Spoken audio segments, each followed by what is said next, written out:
Сейчас с телефона зайду. Вот, все. Вроде бы все готово. Всем привет. Все, кто заходит, всем привет. Заходите, заходите. Сегодня эфирчик пораньше начала.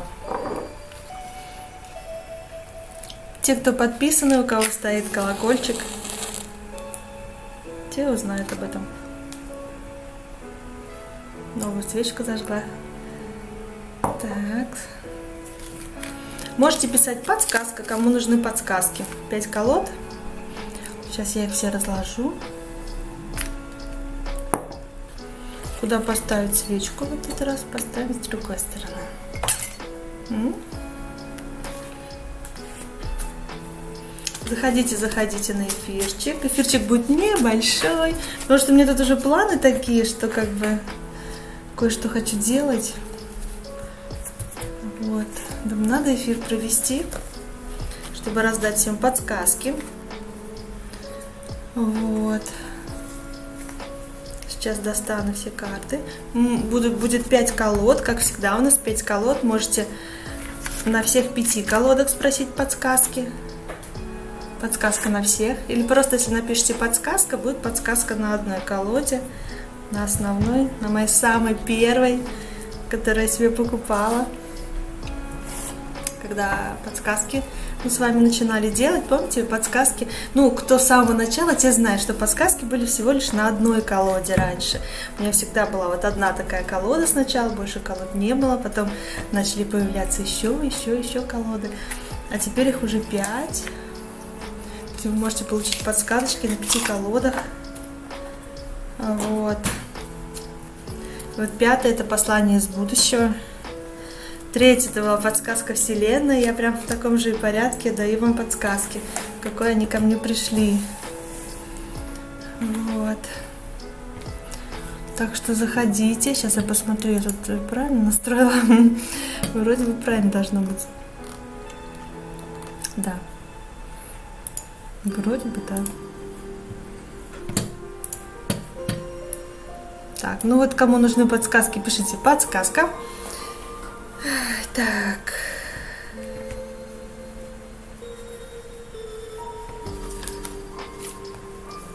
Я могу пока сделать общие расклады, если не будет никого.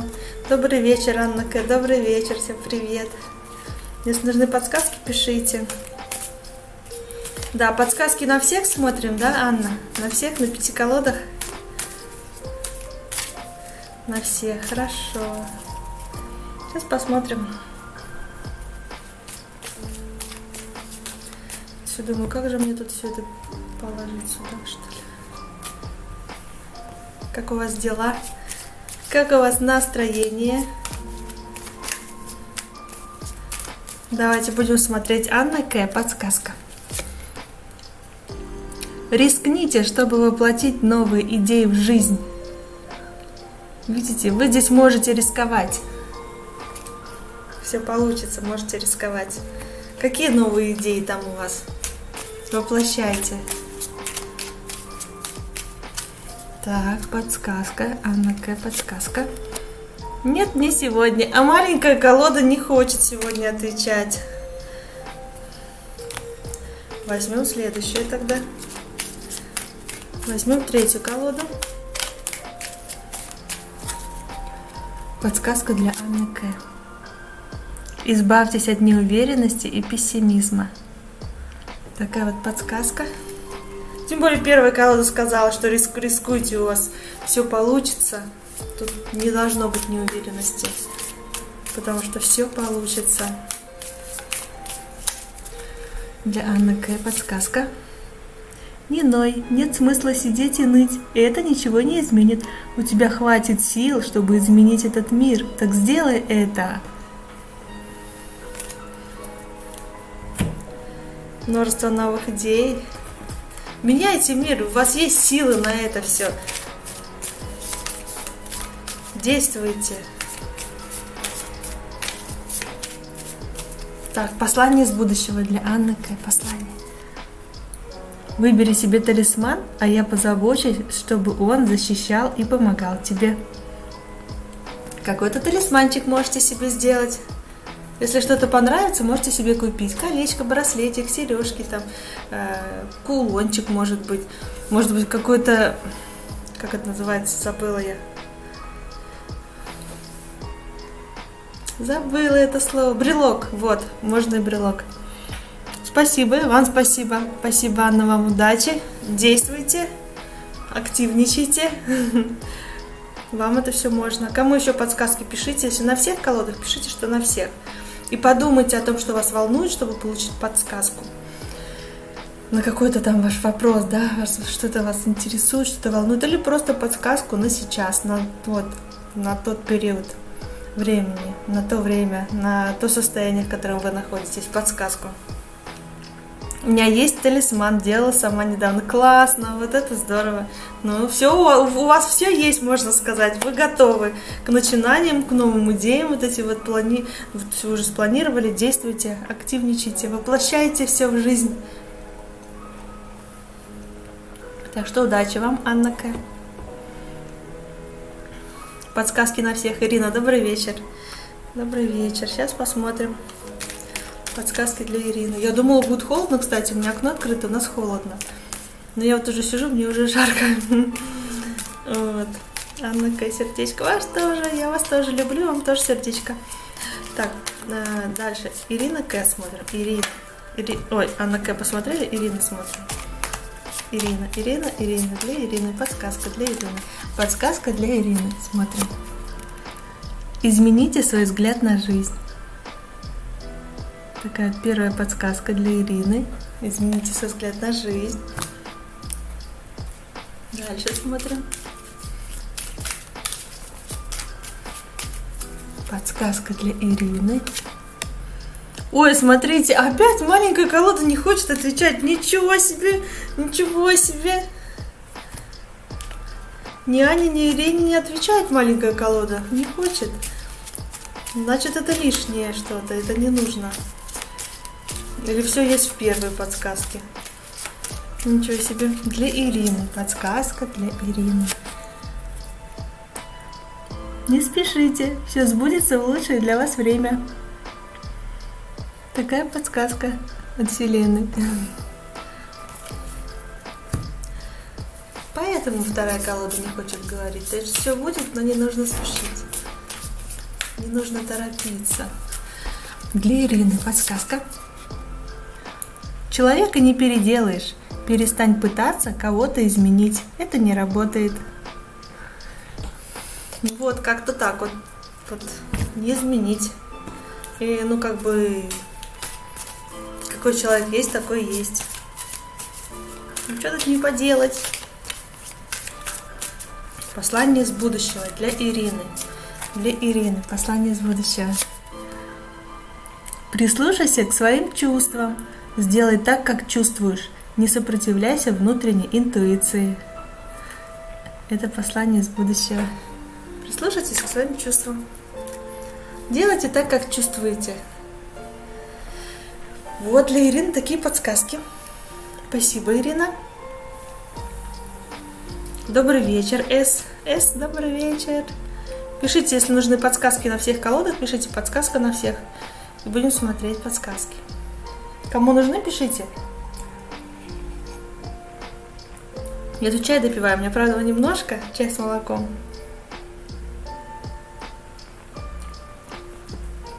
Нос не чешется, сегодня никто не пьет. Кому еще нужны подсказки, пишите. 5 колод у нас. Если подсказки никому не нужны будут, то будем смотреть общий расклад. Будет 10 посланий из будущего. Вот. Кто-то, если захочет посмотреть, посмотрит записи. Благодарю, Аляна. Ирина, вас тоже благодарю. Спасибо, что приходите на эфирчики. Давайте, пока подсказок нет, будет 10 посланий из будущего. 10.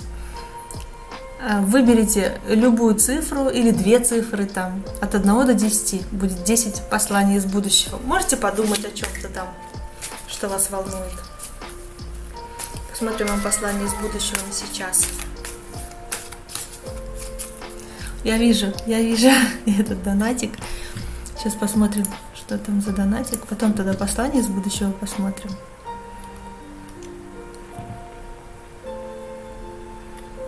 События на сентябрь, да?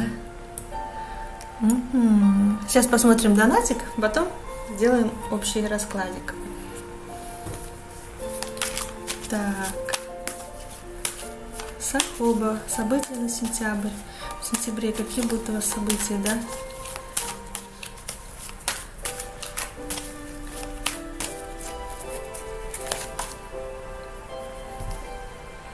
Ну, события на сентябрь, рост, стабильность. В сентябре у вас будет возможность получать денежки. Может, вы где-то работаете, вы будете получать, задержек не будет. Вы будете заниматься собой, своей внешностью, спортом, возможно. Тут как-то все в дом, все в дом.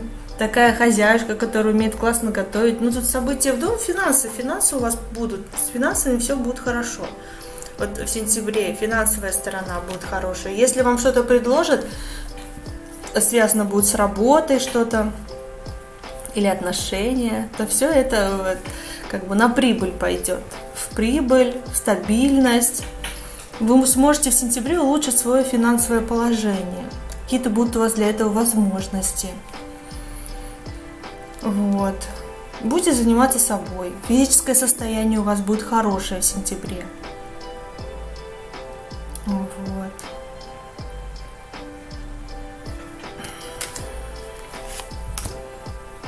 Что-то будете выбирать.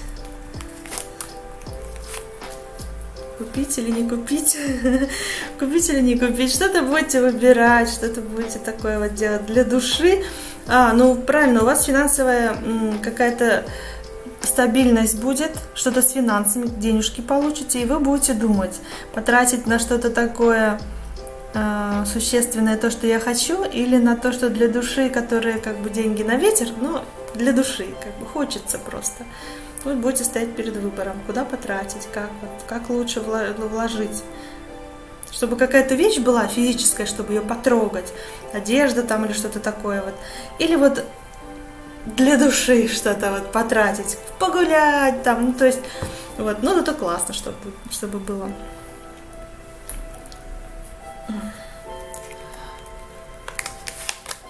В любовной сфере мужчина. Сразу выпал, что в любовной сфере мужчина. Какой-то мужчина будет в вашей жизни. Я не знаю, если сейчас у вас мужчина или нет, но будет мужчина. Или какой-то вернется мужчина, или какой-то это родственник, или новый мужчина. Какой-то мужчина к вам приедет. То ли вернется какой-то мужчина. Видите, мужчина и его дорога на коне скачет так вот к вам. Вот это прям его, видите? Это он на машине или, в общем, на чем-то как-то к вам приедет. Но здесь еще может быть, что этот мужчина, вы его знали раньше. Не новый мужчина. Какой-то мужчина к вам объявится.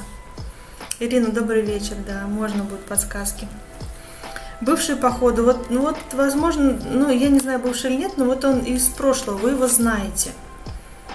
Да, возможно, с которым у вас, кстати, были романтические отношения, да, может быть и бывший. Может быть, что ему надо, что ему нужно будет от вас. Информация. Слушайте, то, что он будет говорить, вот этот бывший, который придет, эта информация будет немножко неправдивая. В общем, будет вам лапшу на уши вешать. В общем, то, что он будет говорить, это не совсем правда. Как бы лучше проверьте. Это какая-то ложь, да. Какую-то, в общем, как-то вот за вас захочет обмануть. Ложь, иллюзия, обман. В общем, а что он хочет с этого получить от вас? Ему надоело быть одному, он хочет вам что-то доказать. Что-то доказать. Вы его, видимо, отшили, он вам там как-то сладкие речи говорил, да, вы его отшили, сказали, знаем мы это дело и это.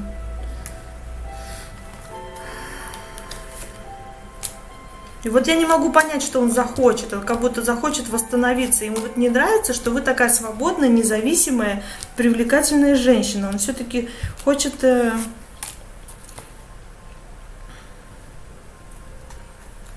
Он, возможно, захочет начать, знаете, все заново.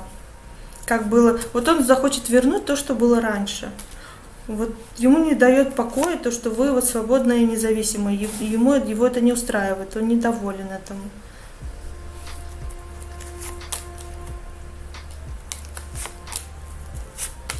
Да, он как-то захочет строить с вами отношения по-другому, да, начать вот как-то строить отношения, но он вам будет много говорить того, что неправда. В общем, всякую вот на уши вешать ложь. На самом деле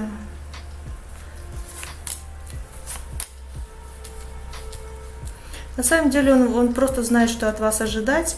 И он не хочет новых отношений, чтобы там обжигаться, да, а хочет попробовать с вами.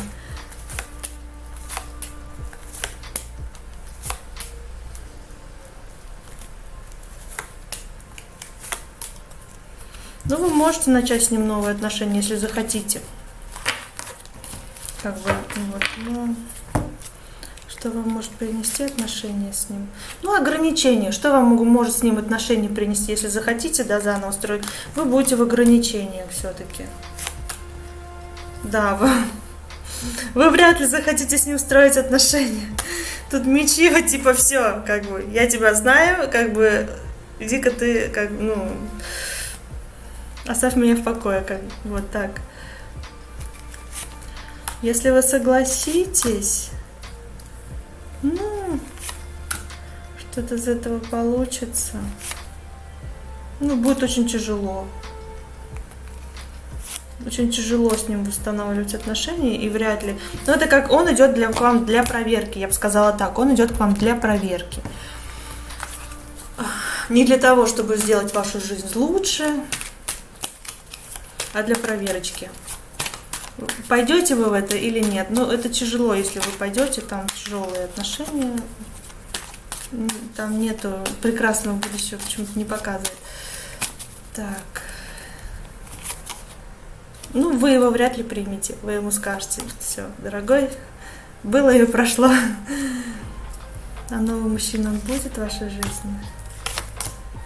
Ну, вот старый возвращает. Ну, вот со старым нужно дела завершить. Ну, вот. Ну, когда вы уже все завершите с ним, то возможно, да, кстати, новый может прийти. Когда вы завершите дела с вот этим вот старым, когда вот как бы проверка ваша, когда пройдете вот эту проверочку, то есть вам предложат мужчину, который был уже в вашей жизни, и вы можете его взять или не взять. Это как бы вам высшие силы дают, да. Вы его возьмете, но опять вляпаетесь, будет тяжело, да. И если вы подтверждаете, что все, вы с ним расстались, и он вам уже все, вы не хотите возвращаться, то у вас, видите, новые отношения будут. Какой-то другой мужчина в вашу жизнь придет. Но вот нужно решить все с этим. Ну вот как в сентябре вы решаете с этим. Да, в сентябре не будет нового мужчины, вы решаете вопросы с вот этим мужчиной. А если вы в сентябре решите, кстати, то в октябре может появиться вот мужчина-император. В октябре, но не в сентябре. Вот, то есть, как можно быстрее надо решить вот эту ситуацию с прошлым.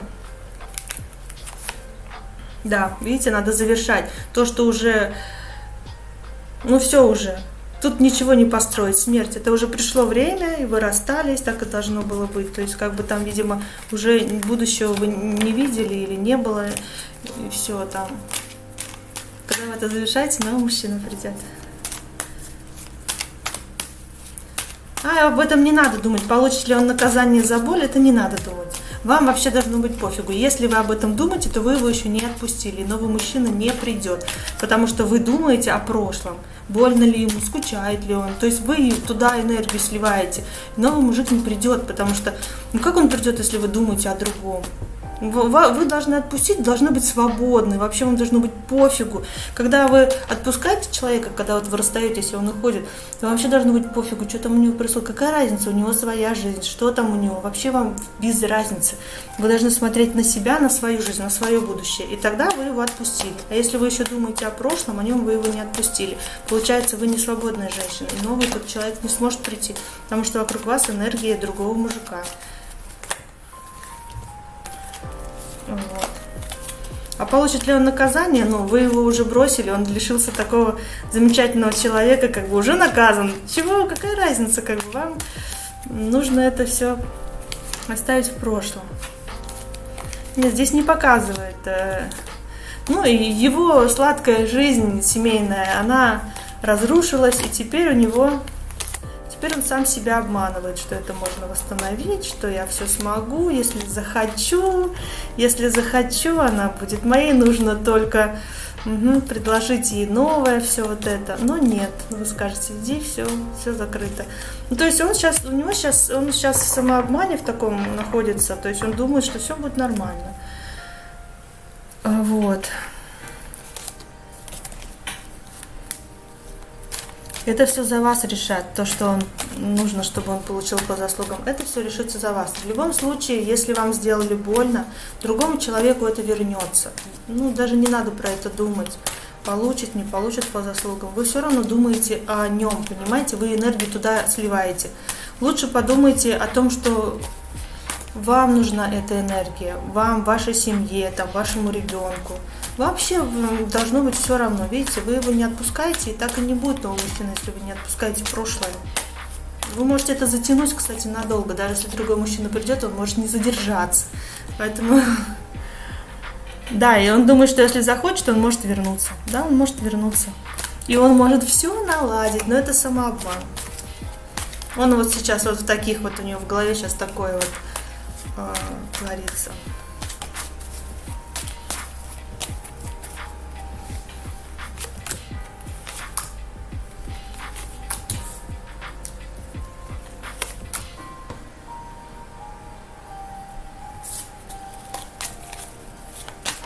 Откуда вы знаете, что ему хорошо? Не отпускать, что ему хорошо.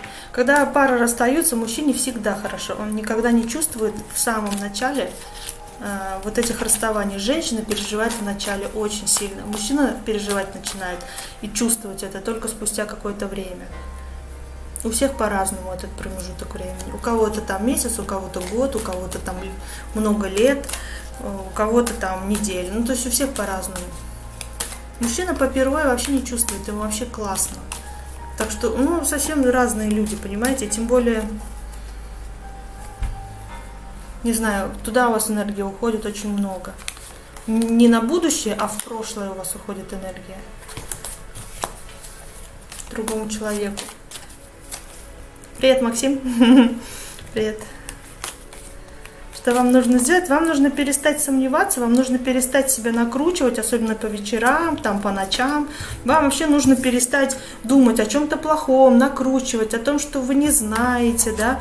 Вообще вам не нужно накручивать вот эти всякие левые мысли делать, думать об этом. Дома, возможно, очень, когда дома думаете очень много. Вам нужно думать о семье, о своем достатке, о стабильности, о будущем. Да, вот смотрите, вам не нужно, вам что нужно делать, это не нужно накручивать, особенно по вечерам, думать о чем-то таком, бояться, сомневаться, мысли, короче, убрали, в голове слишком вот этого не надо, много вам нужно думать о стабильности своей семьи, о том, какую семью вы хотите, и медленно-медленно двигаться и строить свое благополучие, свои желания исполнять.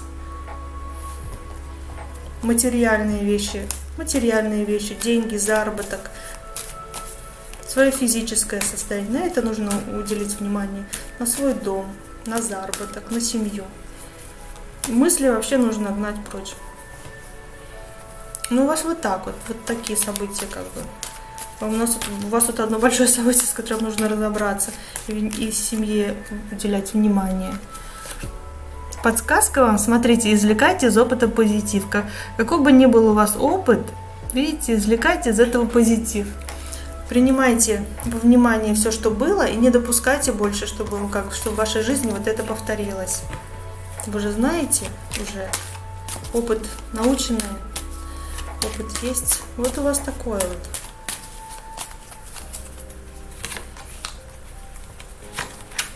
Что нужно делать, чтобы у вас не думать о прошлом? Смотрите, вам нужно верить в то, что у вас все получится, и начинать Ну, начинать заново, брать новые шансы, замечать все шансы, которые есть, и не расстраиваться, не думать, что у вас не получится. То есть в голове нужно думать о том, что у вас все получится. Вообще у вас не должно быть в голове такого, что а вдруг они не выйдет, вообще ничего такого. Сомнений не должно быть. Должно быть такое, что я знаю, чего я хочу, у меня все это будет, я к этому иду и все. Вот, так что благодарю вас за вопрос. Удачи вам, пусть у вас все будет хорошо. Вот.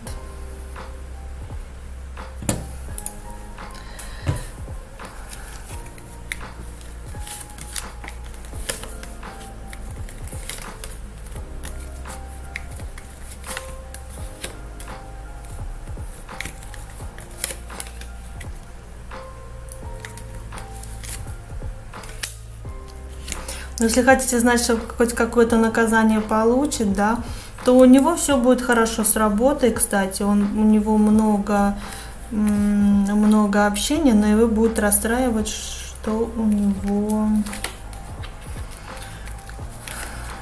кое-что не будет складываться.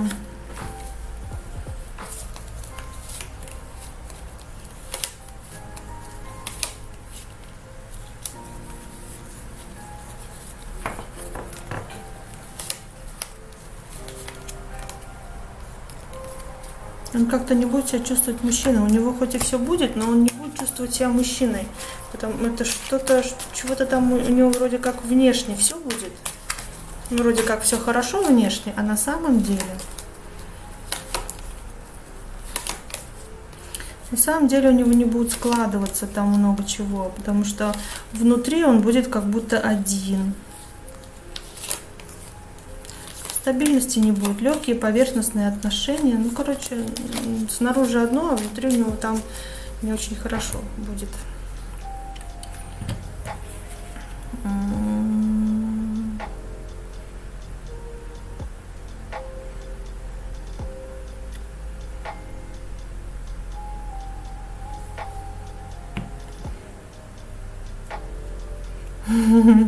Смотрите, сейчас Ахоба, это для вас.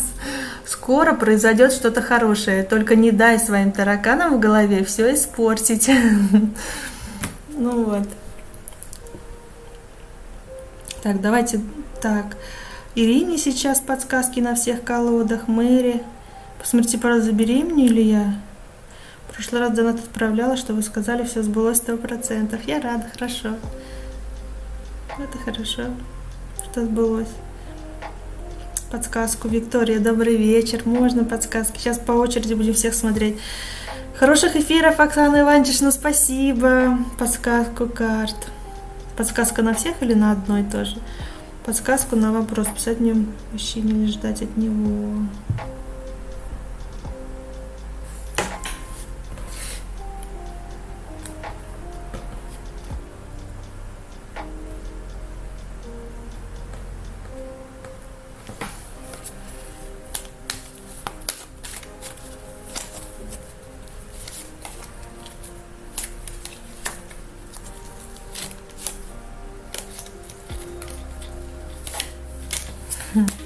Так, тут сейчас...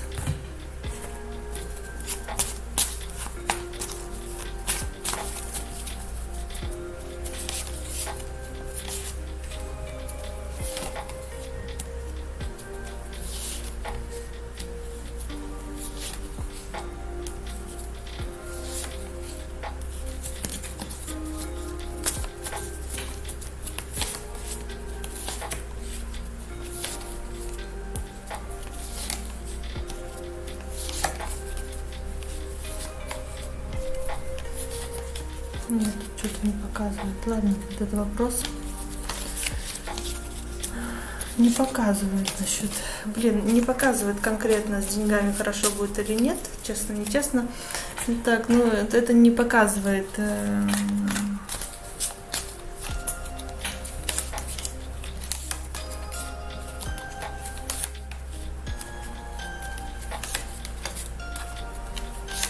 Нет, после того, как вышли, он захочет вернуть. А вот то, что с деньгами будет для него, тут не показывает. Там четко. Ну, как бы такое, то так, то так. То есть внешнее это может быть одно быть, а внутреннее на самом деле это может быть не так, там могут быть проблемы. Ну, туда лучше не лезть, в общем.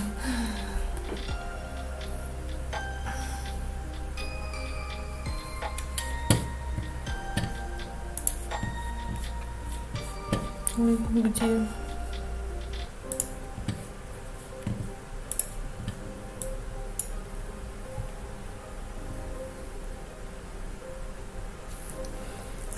Вот это взять.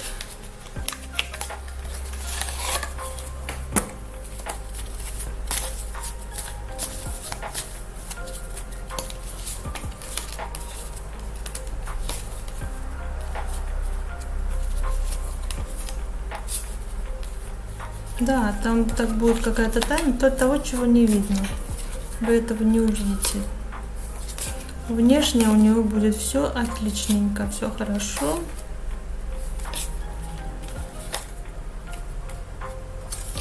Но на самом деле он все равно получит по заслугам, и это внешне не будет видно. Это будет скрыта тайна, он не будет это показывать. Вы сегодня уставшие? Я хочу побыстрее провести эфир. Я хочу это. У меня, короче, много планов. Я вчера, не помню, во сколько мы легли, в 2 или во сколько. И вчера писала тут. Хочу дальше продолжить писать. Хочу вам все ответить и убежать. Можно. Уставшая, не знаю почему.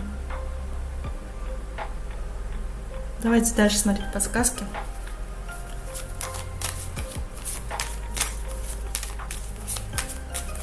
Ирина, добрый вечер. Можно подсказки на всех колодах. Благодарю вас, Ирина, которая с маками, с солнышком, закатом. Вот для Ирины подсказка. Следите за поступающей информацией. Какая-то информация будет вокруг вас. Обращайте внимание, что за информация будет поступать. Так, подсказка для Ирины. Старайтесь избегать людей с негативным мышлением. Они плохо на вас влияют. Вот. Заряд на неделю Ирина отправила.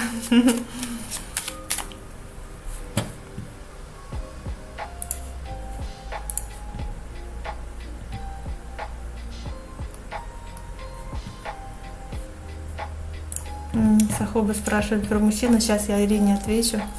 Информации много, приходится ее фильтровать. Понятно. Для Ирины подсказка. Не оборачивайтесь назад, там все без изменений. Не оборачивайтесь назад, идите только вперед. В прошлом, правда, ничего не меняется. Не надо там зацикливаться на прошлом. Идите только вперед. Для Ирины подсказка. Испытания. У каждого в жизни свои испытания. Сейчас пришла твоя очередь. Соберись, ты с этим справишься. Так что вам дадут испытания, дадут силы, чтобы пройти эти испытания. И все будет хорошо. Перед тем, как нам что-то дать, кстати, хорошее, сначала приходит в жизнь испытание. Если вы его проходите, то вы получаете это хорошее. Не приходит так, что вот ничего нету, все хорошо, и бац, тут опять все хорошо. Нет, все время какая-то, загвоздка, все время надо пройти что-то тяжелое. Если вы это пройдете, то потом будет очень хорошее. А если нет, то вы будете в этом вариться, еще сложнее и сложнее будет, пока вы не пройдете. Поэтому проходите быстрее. Вначале в легкой форме это все проходит. Для Ирины подсказка. Прислушайтесь к своим чувствам. Сделайте так, как чувствуете. Не сопротивляйся внутренней интуиции. Видите, вы уже знаете, вы чувствуете, у вас интуиция хорошо работает. Так что прислушайтесь к себе. Непростая неделя намечается. Ну, нормально. Силы вам на все будет. Вот. Наметил определенный план действий, можно подсказку для Максима. Можно. Сейчас только у нас по очереди подсказку, ладно? Сейчас у нас... Я всем все скажу. Сейчас донатик пришел. Сейчас на донатик отвечу, какой мужчина придет. Но вам нужно, Сахоба, вам нужно отпустить, чтобы пришел новый мужчина. Отпустить старого. Но там выходил император, новый придет Хороший мужчина. Сейчас еще раз посмотрим. После того, как вы прошлое отпустите, да, какой мужчина придет.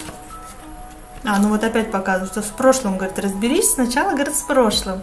Видите, с прошлого мужчина придет. А новый, нам новый давайте. Новый какой. Вот разобрались мы с прошлым. Новый какой будет мужчина. Новый, любвеобильный, чувственный. Сможет вас выслушать, сможет вам дать совет. Видите, даже помогать будет. Помогать и финансово может помогать, и советом. Видите, такой мужчина придет. Чувствительный, очень красиво говорит, очень чувствовать будет вас. И помогать он будет чувствовать и знать, где вам нужно помочь. Помощь будет от него большая.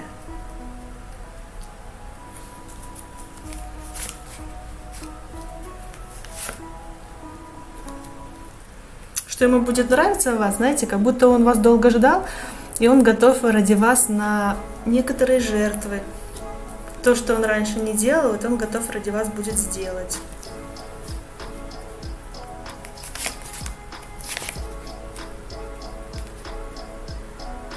А он для вас будет какой-то не такой, о котором вы мечтали, какой-то он не такой, какой-то другой.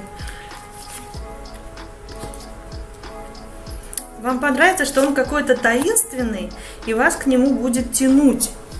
Как будто он не такой, о котором вы мечтали, но все-таки вот вас будет к нему тянуть, и вы будете хотеть с ним создать семью, семейные отношения. Он вроде готов вас будет пойти на жертву, помогать будет. Вот. Ирина пишет, интуиция забивает логика. Благодарю, как всегда. Букет красивенный. Да, спасибо, Ирина.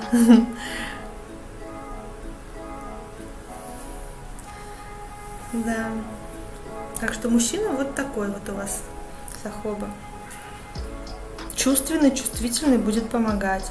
Но он такой, душа нараспашку, с ним, он, кстати, вас сможет выслушать, он не будет вас перебивать, он сможет выслушать.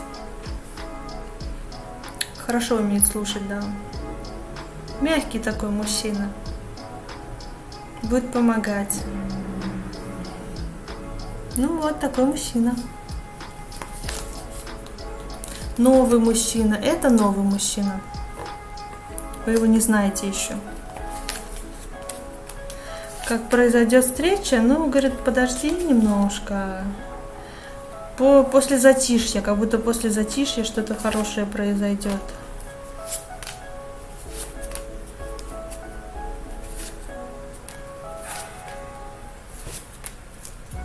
Может быть, в поездке, может, вы куда-то поедете. Но тут как бы судьба сама решит. Тут судьба, тут как бы вам он по судьбе этот какой-то новый мужчина, тут судьба сама решит, как вас вести. И, возможно, это будет в дороге. Но это не нужно переживать, вы этого мужчину встретите, не пропустите. Сахоба, вот новый мужчина, который будет, он будет новый, и вы его не пропустите.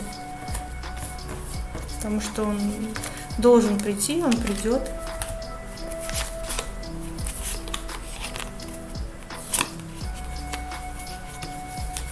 И он будет бояться вас потерять. Да. Ну, там, в общем, дальше уже сами решите, выберите, не выберите, что там будет, как будет. Ну, вот такой мужчина будет у вас. Достойный или нет, там уж смотрите сами. Я не знаю, какого вы хотели бы. Будет вам помогать.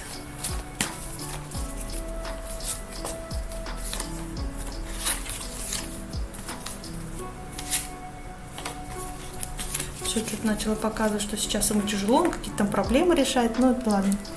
Это как бы его дела пошли, все. Вот так, подсказку на этот вопрос про нового мужчину.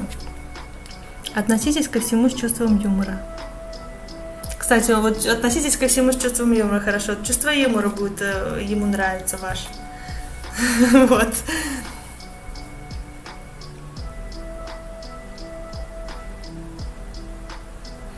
Почему не такой-то? Какой не такой?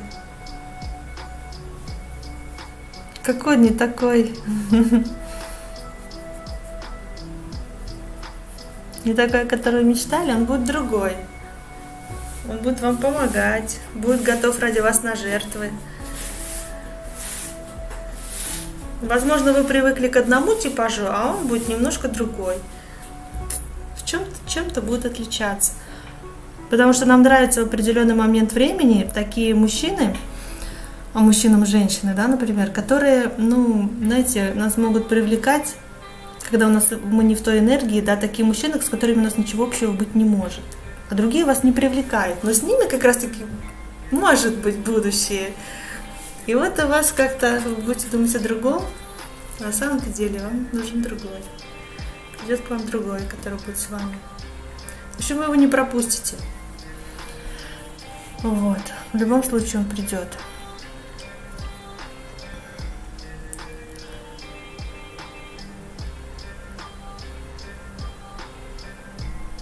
Мэри. Мэри, я вам могу подсказку дать, если хотите. Но же вопросы за донатики. Мэри, пишите подсказка, и я вам дам подсказку.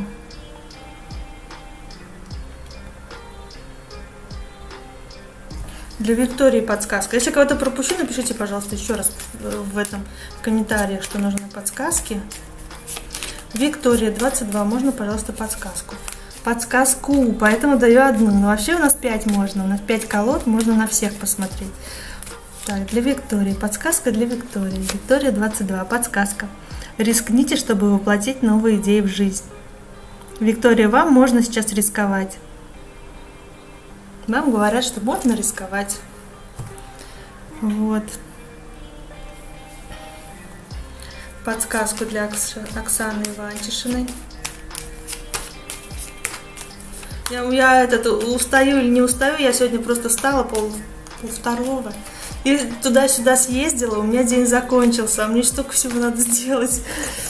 Я говорю, потому что вчера легли поздно, не помню даже во сколько. Так, Оксана Иванчина, подсказка. Доводите до конца начатые дела. Оксана Иванчина, вам нужно что-то довести до конца. Вы что-то начали, вот надо его прям довести до конца. Такая подсказка. Вот. Сейчас я тут переключу, чтобы видеть и начало, и конец. Виктория, спасибо большое, то, что нужно, услышала. Хорошо, я рада, удачи вам. Оксана Иванчина на всех, да, на всех. Давайте мне, покажите мне всех. Машуне можно подсказку, да. Сейчас я Оксане Иванчиной продолжу. Ой, сейчас я музыку переставлю, ладно, диджей поменялся. Я даже не вижу, где он.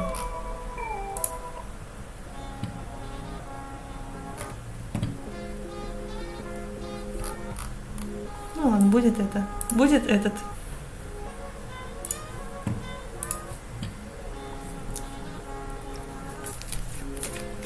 Оксана Иванчишина. Подсказка. Сохраняйте спокойствие. Это лучшее, что можно сейчас сделать. Оксана Иванчишина. Сохраняйте спокойствие. Спокойствие. Главное спокойствие. Это в каком-то мультике было, по-моему. Про Карлсона, может, нет? Не помню. Оксана Иванчишина. Подсказка. Рискуйте, впереди счастливые перемены. Так что...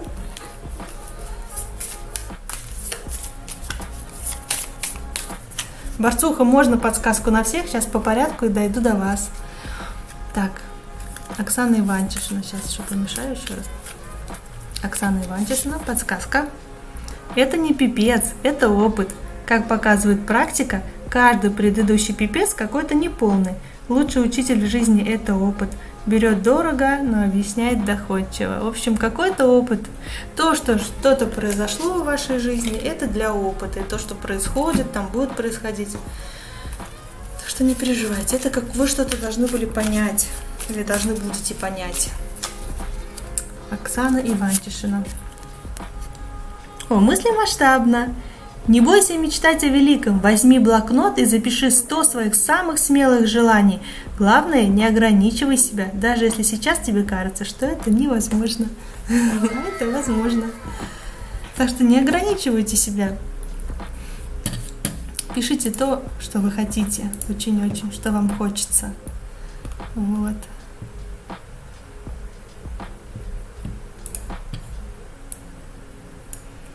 Будет ли другой мужчина? Ну, если вы этого мужчину, сейчас я отвечу на донатик. Если вы этого мужчину не берете, да, которым, благодарю за ваш труд, точно все верно, Оксана Иванчишина, удачи вам. Спасибо, что на эфирчик приходите. Так, будет ли другой мужчина, кроме вот этого нового? Если вы откажетесь и от этого мужчины, да, который к вам новый придет, тогда будет ли в вашей жизни другой мужчина? Придет ли в вашу жизнь другой мужчина? Да, ну, исходя из всего опыта, да, вы будете ждать другого мужчину, все, ну, это возможно. Но другой мужчина может ли прийти? Что-то здесь, что-то тяжелое, тут это очень тяжело. Здесь нужно будет что-то разрушать, чтобы пришел новый мужчина. Здесь нового мужчину пока не показывают. Здесь показывают, что какие-то тяжелые установки, какие-то тяжелые мысли нужно будет разрушать. Какое-то решение нужно будет принять. Еще непонятно какое, потому что здесь не показывают. Вы еще этого не знаете. Вы еще не знаете, какое решение вы должны будете принять. Вы примете какое-то решение. И что? Какое-то про любовь, про чувства, про любовь, про эмоции, какое-то решение будете принимать.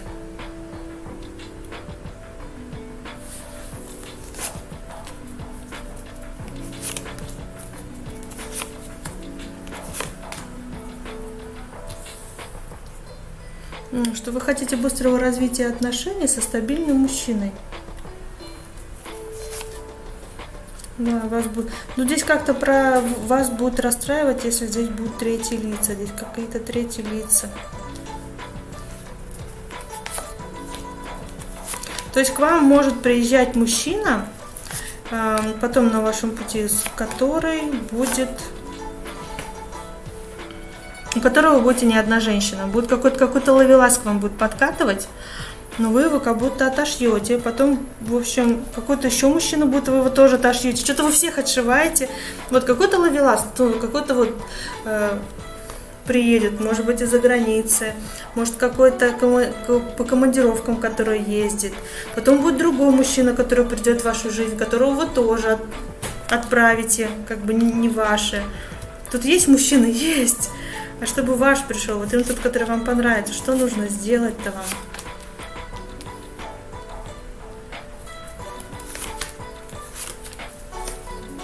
А вам нужно верить, что он просто придет.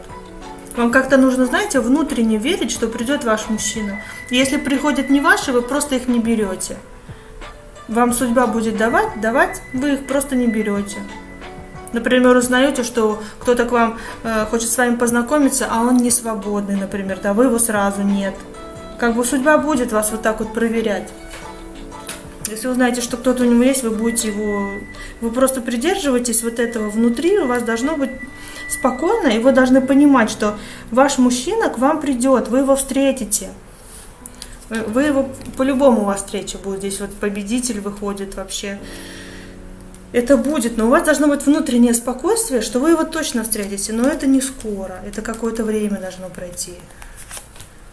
В течение полугода встретите? Нет, в течение полугода не встретите, здесь нужно будет еще подождать, не в течение полугода.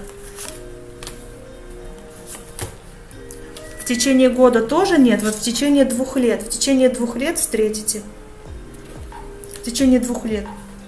Потому что полгода, говорит, подождите еще, в течение года тоже еще нет. Здесь какие-то будут попадаться вам в течение года неопытные, еще не созревшие мужчины, которые будут ревновать, которые вот такие вот взбалмошные, еще ненадежные, еще не созревшие для вас. А в течение 2 лет вы встретите свою пару, свою половинку, которая вот вас будет устраивать. Которую вы поймете, что да, он понимает меня, я его понимаю, любовь такая, взаимная будет любовь. Но пока еще, пока нет. Вот пока нет. Здесь нужно правильно делать выборы, расставлять приоритеты, отказываться. Вот опять выходит, что тут нужно будет отказываться от тех, кто к вам будет приходить. К вам будут приходить пажи. Пажи в течение года, в течение года ревнивые пажи. Пажи это еще неопытные, они еще не созрели для серьезных отношений, они еще не знают, ревнуют, что-то такое делают, такое незрелое еще. Вот будете отказываться, если вот от таких, то к вам придет по судьбе мужчина, да. Страшный суд. Да, и когда будете отказываться от третьих, чтобы третий лишний, чтобы вы не были третьи, если узнаете, что мужчина не свободен, сразу узнавайте, то не нужно таких отношений. Но это тоже незрелый человек. Как можно создать нормальные отношения так? Внешне вам понравится, потому что там будет любовь, влюблен, ну как бы и вы, и он вам понравится. Тот, которого вы выберете, вам понравится. Десяточка, прям в десяточку. Это вот эмоции наши, это наши чувства, прям вот понравится очень. Десятка кубков, это максимальное. Это исполнение желаний, это по чувствам, это именно тот человек, которого вы бы хотели. По десятке. Десяточка, да, очень даже будет вас устраивать. Очень вам понравится. Внешне, да. Внешне вам понравится. По десятке кубков это как бы верх наслаждения. Это будет ваш человек. Эмоционально, и как бы вы будете чувствовать друг друга. Ну вот нужно немножко вот подождать как бы. Опять выходит, да, вытащила, подождать. И вот эта карта ожидания, да, говорит, немножко подождать надо будет. Вот. Ну сейчас еще подсказку дам на этот вопрос. Красавчика буду ждать. Ну вот, да. И он будет уже более опытный. Он не будет такой незрелый, который ревнует, который непонятно чего там. Он будет строить планы, будет вместе с вами на одной волне. Будете понимать друг дружку. Подсказка на этот вопрос, да, про другого мужчину. Ищите помощь на стороне. Ищите помощь на стороне. Ну, это я думаю про то, что вы же про нового спрашиваете, да, когда что он будет. То есть спрашивайте про тех мужчин, которые будут к вам приходить. Спрашивайте, один он, свободен, не свободен. Помощь на стороне – это, наверное, то, что вы можете у его окружения спросить, какой он, есть ли у него пара. Ну, то есть проверяйте, вот, чтобы это был реально надежный, хороший человек. Вот, так что удачи вам. Желаю поскорее встретиться. Ну, как бы, вот, что все было хорошо, чтобы все наладилось.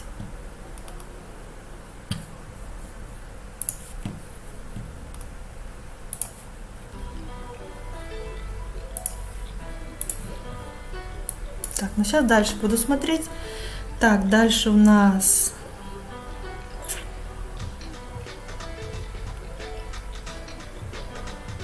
Для Виктории дали подсказки. Благодарю вас, тоже благодарю. Я бы вообще всем девчонкам дала бы классного мальчишку. Всем мальчишкам дала бы классную девчонку. Чтобы у всех все были счастливы в паре. Это вообще было бы супер. Так, борцуха. Подсказка на вопрос. Писать мужчине или ждать от него. И потом борцуха пишет подсказку на всех. Ну вот на всех как раз и посмотрим. Для борцухи подсказка. Позвольте себе быть не идеальной или не идеальным.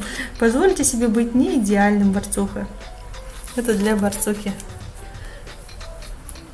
Так что позвольте себе быть не идеальной. Идеальных не бывает. Вообще было бы скучно, если бы были идеальные люди. Ну скукота же. Должны быть приятные маленькие недостаточки такие, за которых можно было бы все-таки его любить. Борцуха, подсказка. Не стоит рисковать, подходите ко всем делам с умом. Видите, а вот вам, кстати, еще никому так не говорила, не стоит рисковать. А вот вам, борцуха, не стоит рисковать, не нужно. Действовать как бы тут не нужно почему-то. Видимо, не время, не сейчас. Не на этой недельке. Борцуха, подсказка. Не ищите никогда никому никаких оправданий. Если человек так поступил, значит, он так хотел. Ну, это реально так.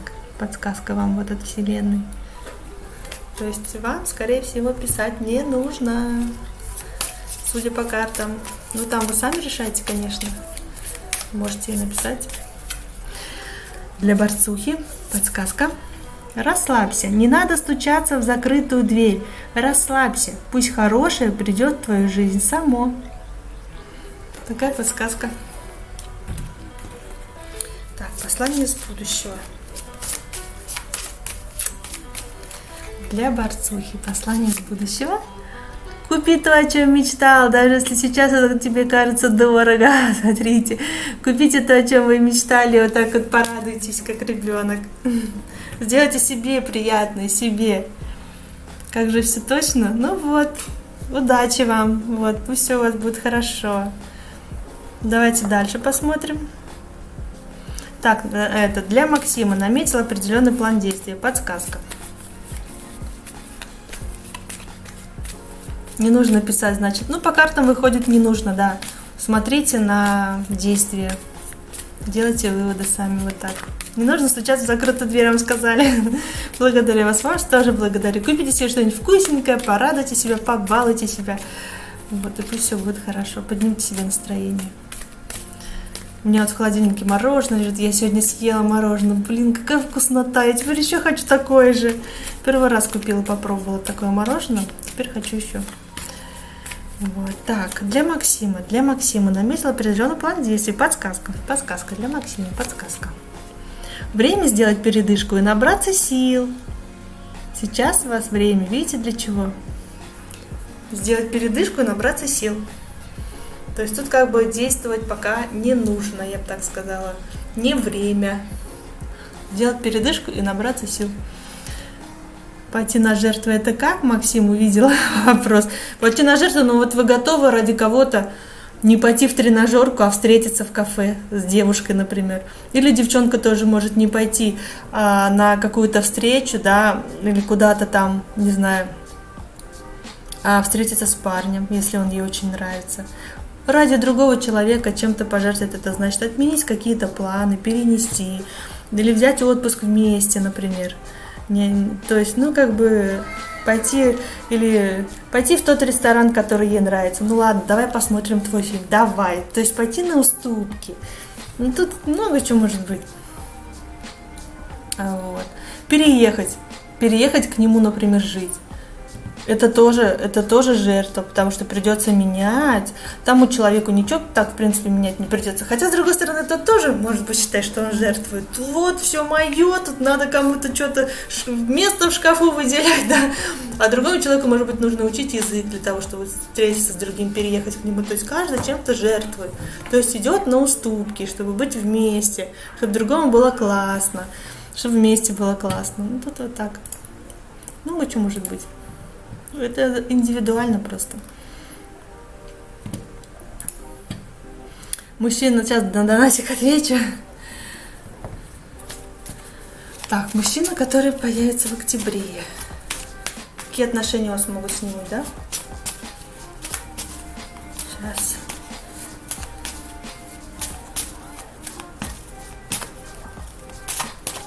Какие отношения могут быть у мужчины, который понравится в октябре? Какие отношения у вас могут быть? Можете расписаться. Законный брак, верховный жрец. Это официальные отношения, которые в октябре, который будет помогать, который будет настроен. Видите, он серьезно будет настроен. Что у вас не может быть? Официальная роспись в ЗАГСе, там, не знаю. Это может быть свадьба по-любому, расписываться по-любому. Еще это может быть даже у кого как, там, венчание, там, да, или там, можете в церковь пойти. То есть все, что угодно. Главное, это все, что связано с официальным.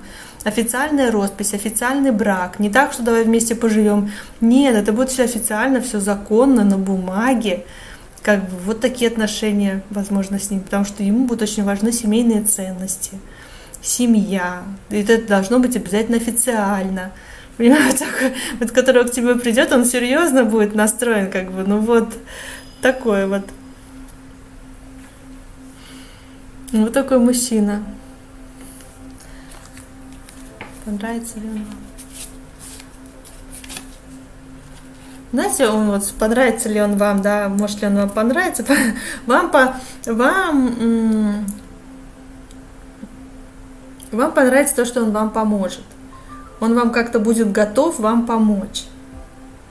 Но он будет ревновать будет вас. Но он вам сразу, он будет честен с вами. С ним все будет честно, все открыто. То есть, видите, по справедливости он будет честен. Он как есть, так и будет говорить, он не будет обманывать. Но вот то, что вот он вам будет помогать, это будет неожиданно, и вам это понравится. А внешне ли он вам понравится? Внешне. Но внешне он будет магом, все в его власти.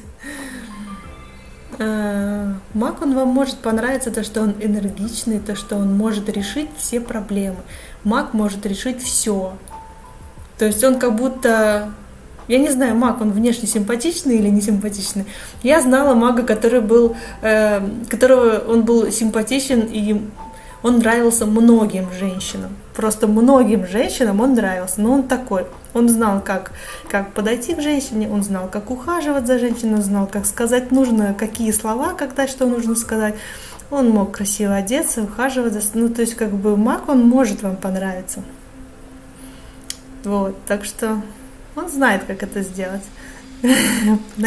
Найти подход. Он не только вам будет нравиться, он еще и другим женщинам тоже, знаете, он будет...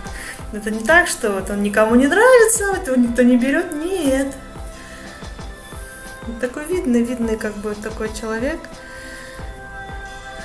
Денежный. Ну, видите, колесо фортуны, оно и так будет крутиться, смотря в какую сторону, когда есть деньги, когда нет, но он рисковый человек. И у него в любом случае достаток, доход у мага и у короля Пентаклей по-любому деньги есть. Но он будет очень рисковать, чтобы еще больше их было. И будет по-разному. То будет доход, то не будет дохода. Но при деньгах он будет всегда. У него вот эта вот подушка безопасности очень хорошая. Что бы ни случилось, деньги у него будут всегда. И рисковать он будет деньгами и вкладываться или там как-то приумножать только свободными деньгами. А те, которые будут стабильность, ему вот, их не трогает. То есть у него всегда будут деньги.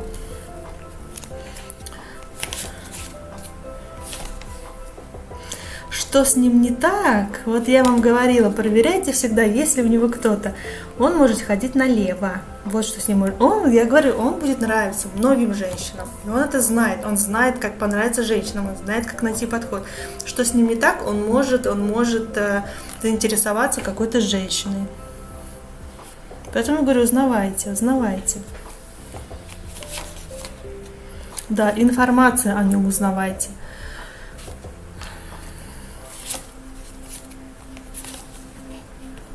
Вы можете, кстати, переехать в будущем к нему. Если вот как муж, да, вы можете переехать к нему куда-то, возможно, с другой страны.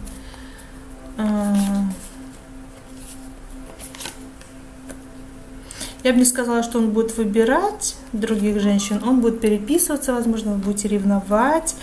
Но будет ли он как-то все-таки будет больше в семье? Ну, если вы научитесь им управлять, то он не будет гулять, он будет, понимаете, он общается с женщинами, как будто флиртует, вам будет так казаться, а он так относится к женщинам. Понимаете, женщинам это нравится, им кажется, что он как бы может быть с ними, но нет, если он будет с вами, он будет с вами, хотя ему это будет тяжело, да, но как бы он будет с вами, хоть и будет какой-то флирт, вот. Мужчине нужно чувствовать свою значимость, что нравится многим, да, ну вот как бы.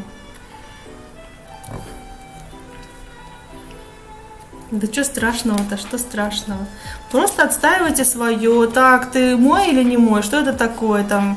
Ну, то есть вам нужно поставить четкие такие какие-то свои семейные условия, тем более семейные ценности для него важны.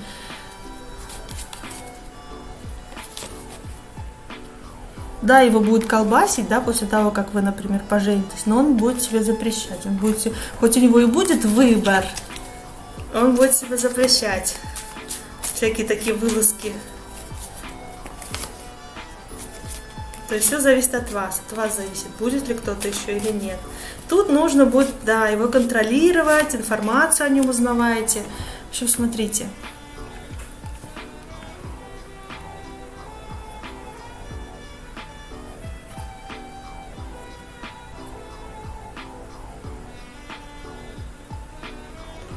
Ну, раз вы поженитесь, мне кажется, он выберет быть с вами жить за официальный брак, если бы он был свободен. Ну, вот такой будет мужчина, такая, с заковырочкой.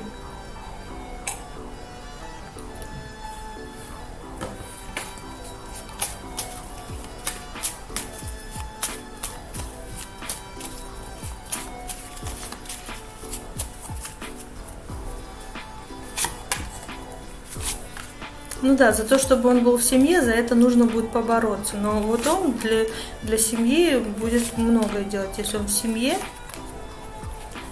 он будет отказываться. Да, ему будет туда уделять внимание, но он будет отказываться от этого. Ну, как бы вот. Метр от забора уже потерялся. Сейчас вот на этого нового мужчину подсказку вам. Забудьте о страхах и сомнениях, видите? Это вот подсказка на ваш вопрос. Вот новый мужчина, который появится у вас в октябре, который появится, забудьте о страхах и сомнениях. Вам не нужно сомневаться, вам нужно вот как есть. И он будет честен перед вами, вы будете все знать. Он вам сразу все скажет. Поэтому там при общении с ним вы поймете, как с ним нужно действовать. Поиграйте в его игру, вот в это, если он там будет вас заставлять ревновать. Кстати, если он будет вас ревновать, он немножко утихомирится, свой пыл вот этот вот, вы ему скажете, то есть как бы, ну почему ты общаешься с другими женщинами так вежливо, потому что он так привык ему внимание уделять, потому что он нравится, это как бы, для него это нормально, а вы можете ревновать. Просто скажите ему об этом. Надо готовить нервы. Вам же карты сказали. Забудьте о страхах и сомнениях. Не надо бояться, не надо готовиться. Вот как будет, так будет. Но он точно придет. А там дальше вы уже с ним уже хотите берите, хотите нет. Но он придет точно. Вы его не пропустите.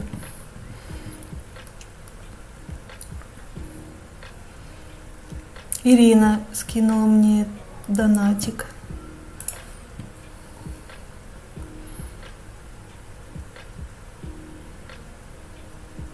Сейчас посмотрю, для Ирины смотрим донат.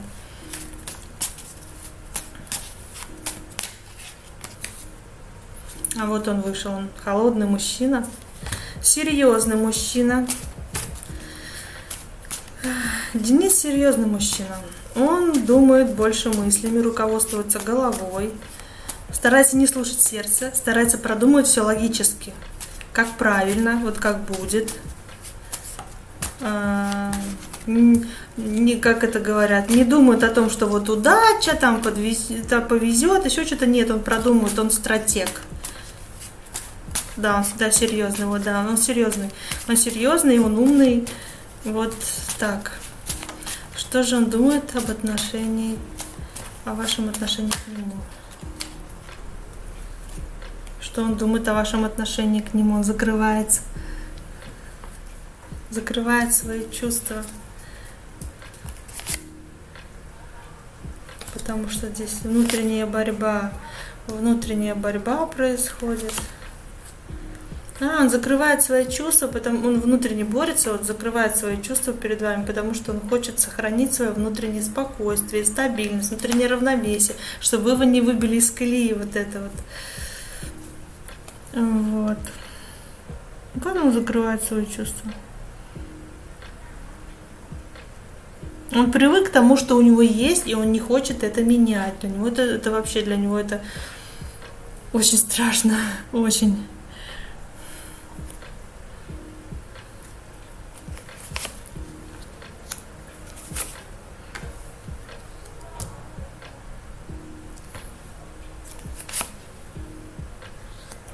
Он не хочет открываться для отношений. Он думает, что это что-то новое для него и далекое, что вы для него как будто это что-то несерьезное. Он не готов открыться, вообще не готов открыться. Он держит все свои мысли, чувства при себе.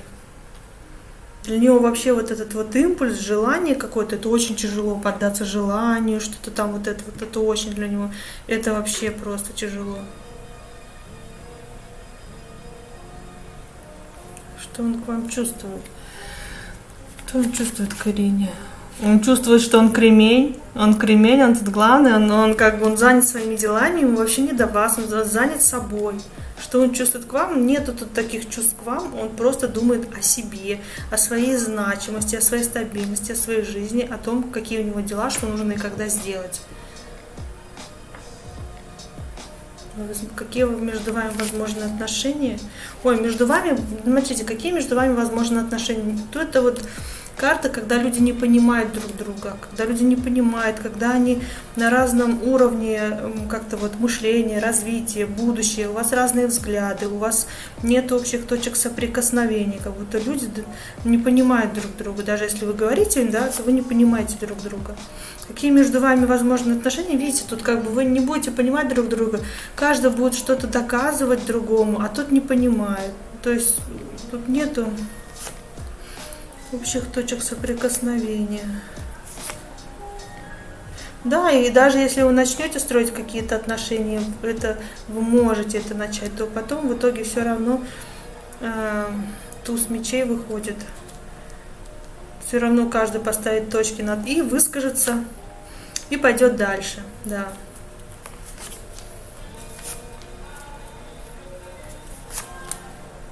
Ну даже если нет, даже если тут отношения, тут невозможны отношения с тем человеком.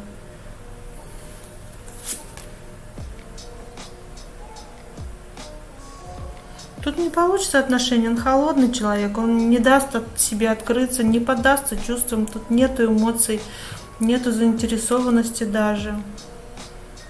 У вас как-то вот вы разные.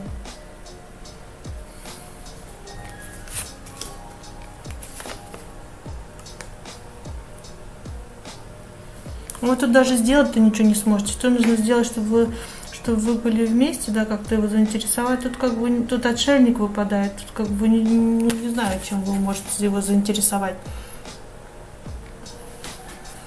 Не воспринимать его никак. Показать, что вы свободная, что у вас все хорошо. Не зацикливаться на нем, знаете, игнорировать, показать, что вам и без него хорошо. Вот это, что вы можете сделать, самое лучшее. То есть не давите на него. Потому что он вообще абсолютно закрыт. Как он думает, что вы к нему относитесь? А он не знает, как вы к нему относитесь. Это Луна, он вообще не знает. По Луне это вообще не знает, как вы к нему относитесь. Он даже представить не может, как вы к нему относитесь. Он думает, что есть какое-то, по Луне это какое-то притяжение непонятное, необъяснимое. Почему? Не знаю. Почему, вот, например, я ей нравлюсь. Почему я ей нравлюсь? Что ей надо? Как бы вот он вот не понимает, у него нету представления даже, почему он вам вообще может нравиться.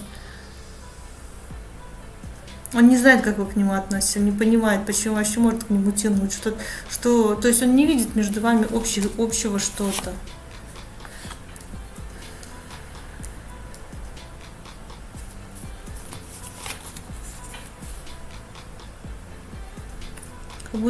Как будто вот это вот что-то непонятное, это что-то далеко, такое далекое, что он не может ухватить, не может понять, что это. Это как-то далеко от него решение, как будто от него далеко. Он не может понять, что и как. Вот.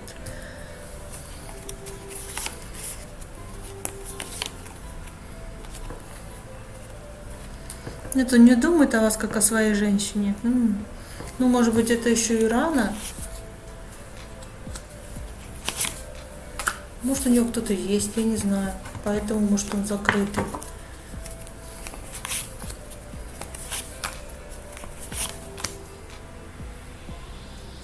Что-то не знаете вы о нем.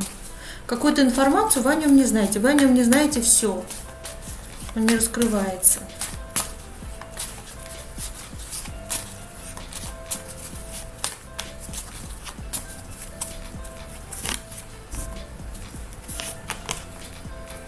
Я бы не сказала, что он просек, что вы в соцсети смотрели. Но я бы не сказала, что он об этом, ну, как бы думает, знает и подозревает. Нет здесь четкого ответа, он не знает.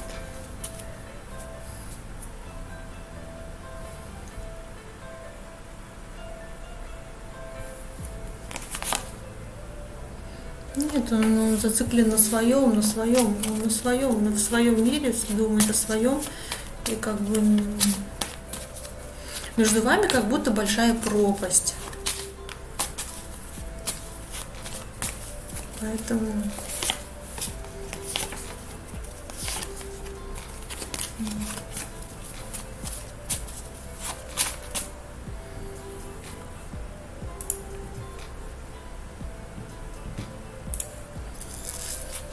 вы просто видите, чтобы он не понял про вас, просто ведите себя отчужденно, так сказать. Там же выпадал отшельник. Как отшельник, как бы. Ну, не уделяйте ему сильно внимания. Занимайтесь своими делами.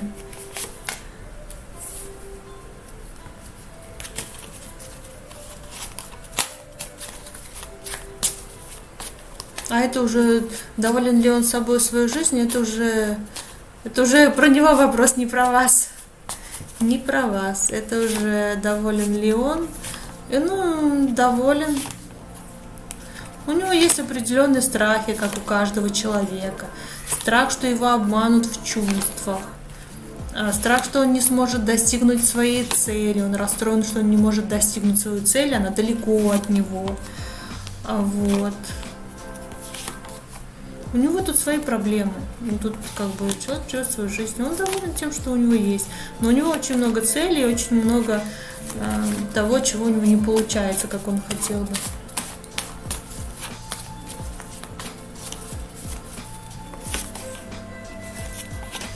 Совет в отношении его. Вообще все станет на свои места, как должно быть. Зачем вообще вам? Зачем он вам? Чтобы разрушить, что разрушить? Он вам для того, чтобы разрушить какие-то представления о мужчинах, которые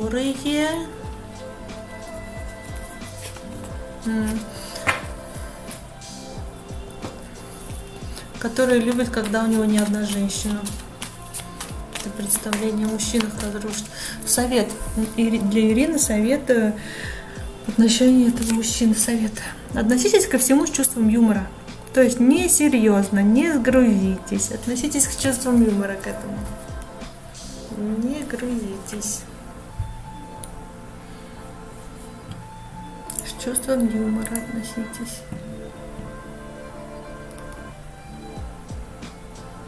Сахоба написала вопрос. Сейчас донатик посмотрим.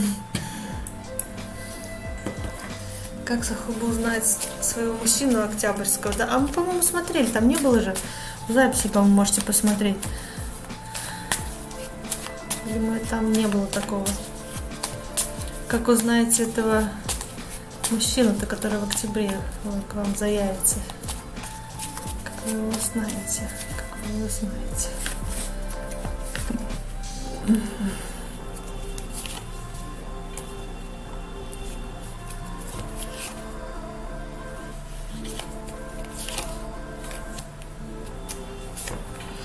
Как вы его узнаете? Ну, вы будете получать какие-то смс-ки, сообщения от мужчины в это время, которые вам не будут нравиться.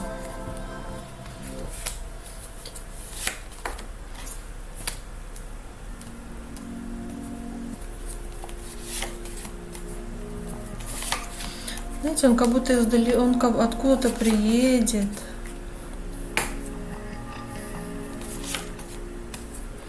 У него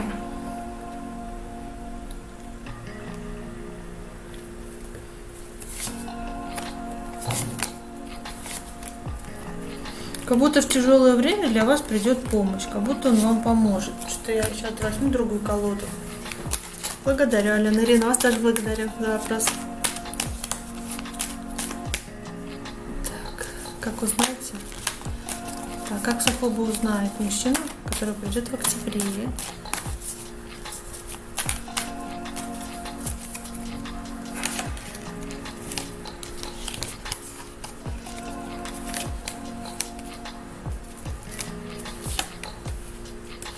Но опять же, какие-то, знаете, у вас будет какое-то общение, которое вам не будет нравиться, какие-то смс-ки, переписка, что-то вам не будет нравиться в это время, и появляется он как будто, он приедет откуда-то. Вот в этот момент, когда у вас будут смс-ки, может быть, от бывшего, не знаю, будут еще приходить. Он приедет, и что?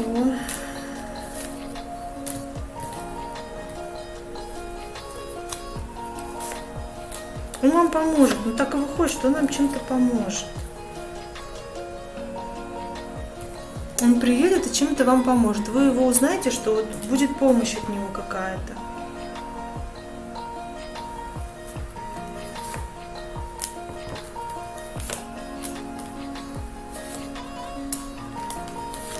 Вы будете под такими эмоциями, не от него. Какие-то плохие эмоции будут у вас, не от него. Но вот он придет и поможет. И как-то поможет вам начать новый этап вашей жизни. Поможет сделать из вас стабильную, кстати, женщину с финансами. Не знаю, как-то он вам поможет. Вы узнаете, что он вам поможет. Помощь от него придет. Опять выходит на одной колоде, на другой выходит помощь. Он вам поможет чем-то.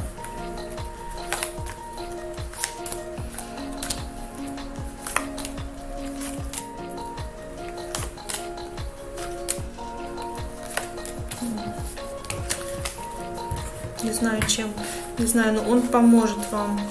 Выходит везде, что помощь от него, помощь. Как еще вы можете узнать, даже не знаю. Когда вам будет тяжело, то он придет и поможет. Когда будете чем-то расстроены.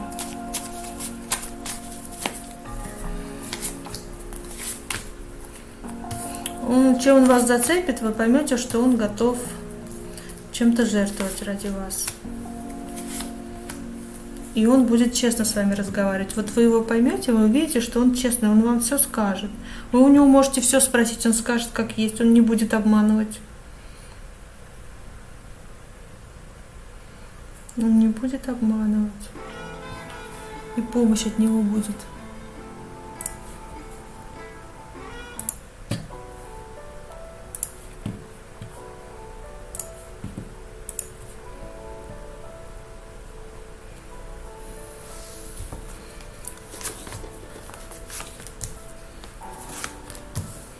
Поможет вам от чего-то уйти в ваше будущее. Тут еще не видно точно, возможно ли это переезд.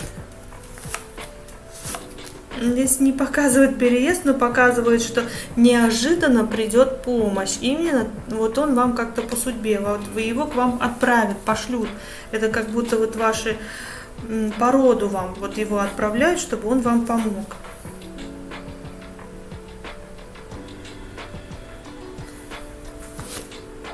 Не показывают, связано ли это с переездом. Показывают, что вам будет тяжело, чтобы решить эти трудности, он придет вам в помощь. В помощь он вам дается, в помощь, как помощник. А именно конкретно про переезд.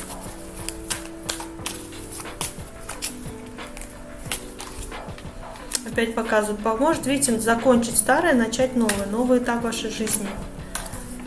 Новый этап начнется. Вы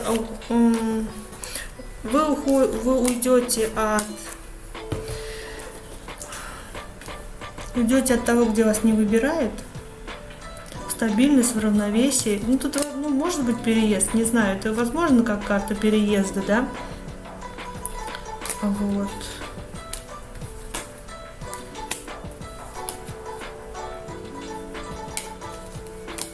Как будто он вам поможет закончить то, что уже разрушено, и вы пойдете с ним в будущее. Ну, может быть, здесь, переезд, может быть, поможет с переездом.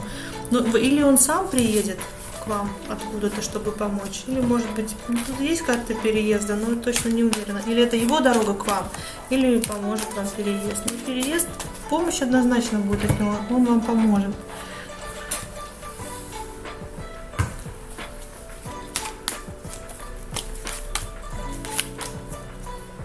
Вот я хотела спросить, может, внешне как-то покажет, как его узнать, да, что вы могли его узнать. Но здесь, видите, он будет наполнен, он будет спокоен, и он будет честен с вами. по справедливости вы будете знать его достоинства, недостатки, вы будете это видеть, он ничего скрывать не будет. Вот. У него не будет такое, что неуверенности не будет, он будет спокойный, уверенный в себе.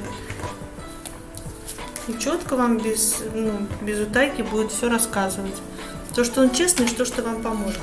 Только вот это показывает. И там смотрела, на той и на той колоде, как вы его знаете. Да, и может еще откуда-то приехать. Или он может по командировкам ездить, или вот он приедет откуда-то. Дорогу показывает у него.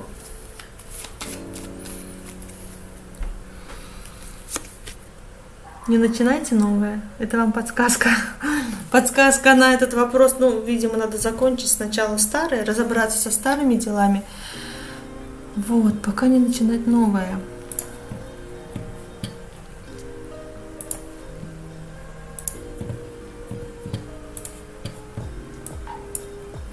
Вот так.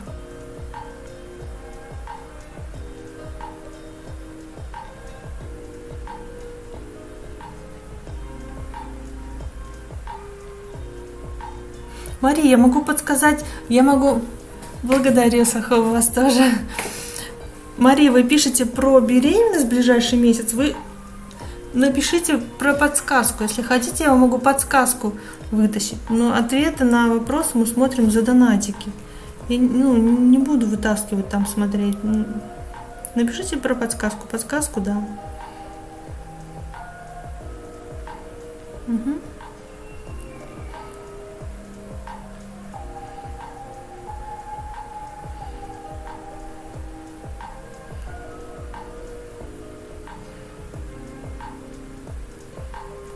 Вот Машуня у меня сейчас. Машуня Астафьева.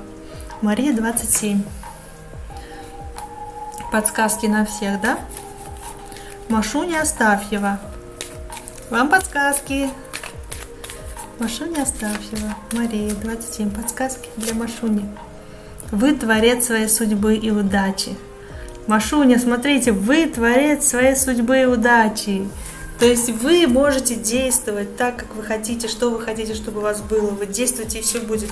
Вы можете все. Если вы творец своей судьбы и удачи, вы можете сделать все. Главное действовать, главное делать. Так, для Машуни подсказка. Прислушайтесь к своей интуиции. Сейчас она не подведет. Видите? Прислушайтесь к интуиции. Она вас не подведет сейчас. Сейчас, главное, сейчас. Главное, всегда пусть не подводит, правильно? Что это только сейчас? Всегда работает на полную. Так, для Машуни Астафьева подсказка. Следуйте своей дорогой, и пусть другие люди говорят что угодно. Хорошая подсказка. Это для всех вообще можно прям применить. Машуня Астафьева. Машуня, подсказка. Остановись, перестань строчить сообщения, перестань следить, перестань зацикливаться на этом человеке. Просто остановись. Просто остановитесь, не зацикливайтесь. Может, думаете о ком-то, не думайте пока. Вот, пока что сделайте перерывчик. Перерыв. Так, для Машуни послание из будущего. Ты слишком торопишься, остановись и еще раз все перепроверь. Смотрите, на какой скорости вы несетесь, 240. Это вам послание из будущего. Нужно остановиться немножко и перепроверить. Вот, это для Машуни была подсказка. Сейчас посмотрю донатик.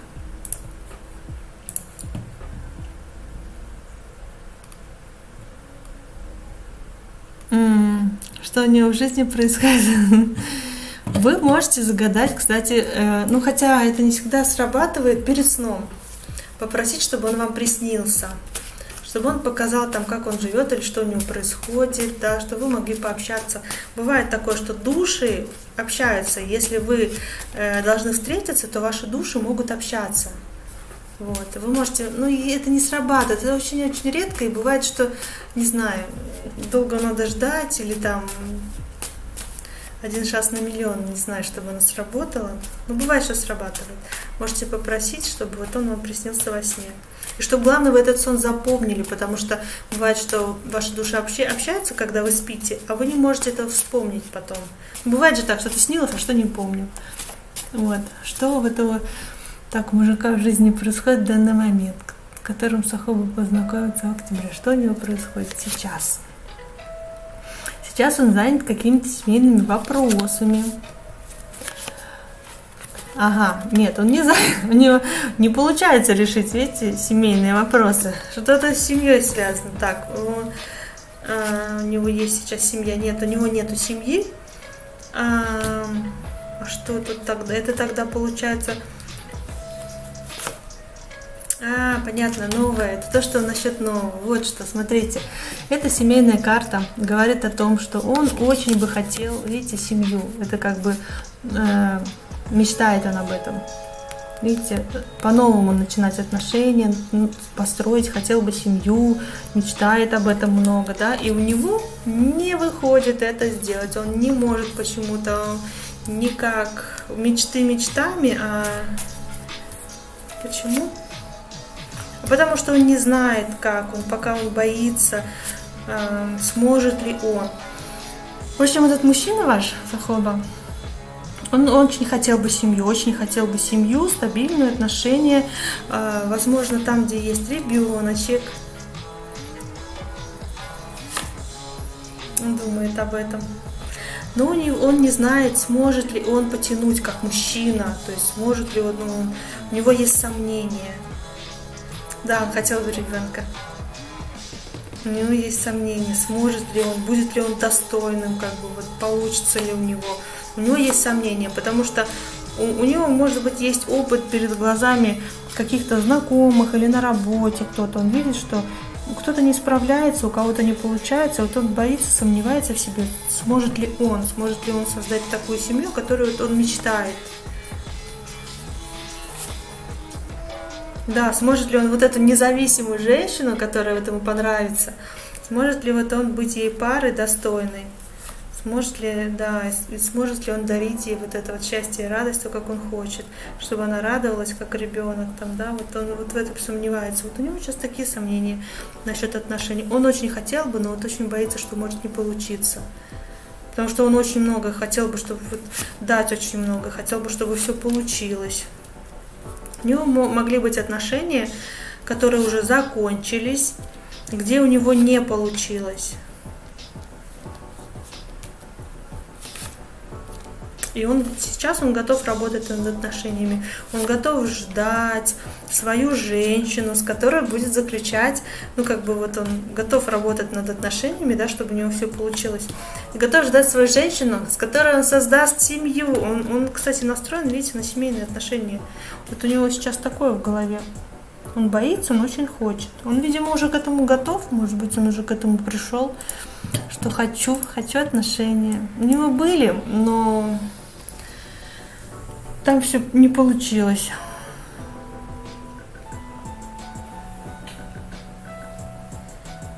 Почему, где? Что за вопрос? Когда это было написано, что я говорила? Почему? Почему, наверное, он боится?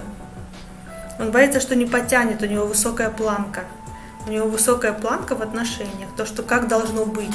У него есть семейные ценности, он представляет, как он хотел бы, как он хочет. Он хочет полноценную семью, он хочет, чтобы в семье были дети, ребенок, чтобы был обязательно. Он хочет обязательно законный брак, понимаете? Он хочет вот так, чтобы у него были силы и возможности, он готов для этого работать, чтобы обеспечить семью, чтобы семья ни в чем не нуждалась. То есть он к этому подходит серьезно очень. Он к этому уже пришел вот так вот. Есть определенные страхи, это нормально, потому что он хочет взять ответственность на себя как на мужчину, поэтому он немножко боится, это нормально. Но то, что он готов к этому, вот он готов. Он уже, понимаете, у него есть такая жизнь, у него есть определенные плюшки, он знает, как получать наслаждение, он знает, как получать удовольствие, ему это уже надоело, он хочет окунуться в голову просто влюбиться хочет, окунуться вот в эти отношения, когда любовь, когда вот я хочу для нее там дарить ей свою любовь, чтобы она была счастлива. Вот много интима хочешь, чтобы вот прям полностью с головой туда вот нырнуть в эти отношения. Хочет влюбиться. Вот он готов отстаивать свою позицию. Просто вам нужно узнать его позицию. Он не хочет зависимых отношений, когда кто-то от кого-то зависит, да, когда кто-то там, не знаю, на кого-то потел, несерьезные отношения. Вот это он не хочет, когда кто-то кого-то ограничивает, нет. Он готов отстаивать свое, он готов бороться, он готов вкладываться. И он готов к таким отношениям, когда оба вкладываются, когда и он, и вы будете вкладываться. То есть он будет отдавать, и он хотел бы получать тоже. Равнозначные отношения. Не так, что один вкладывается, а другой просто получает кайф-то. Ну классно, ну люби меня, ну давай, да.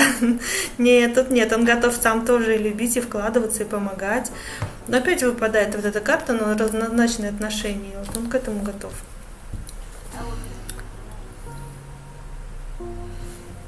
Он вам по судьбе идет. Он вам идет по судьбе, для проверки или нет, он вам идет по судьбе. Вы можете его брать или не брать. Потому что вот, ну, как бы вот эта карта, но по судьбе, вам его ведут, чтобы он вам помог. Вот. Надолго ли он? Ну, вот тут вы сами решите, надолго он вам или нет. Он будет ставить вас выше себя. Как будто ему нужно расти и расти до вас, быть достойным вас. И он будет... Семья полная ему нужна. Стабильная, надежная.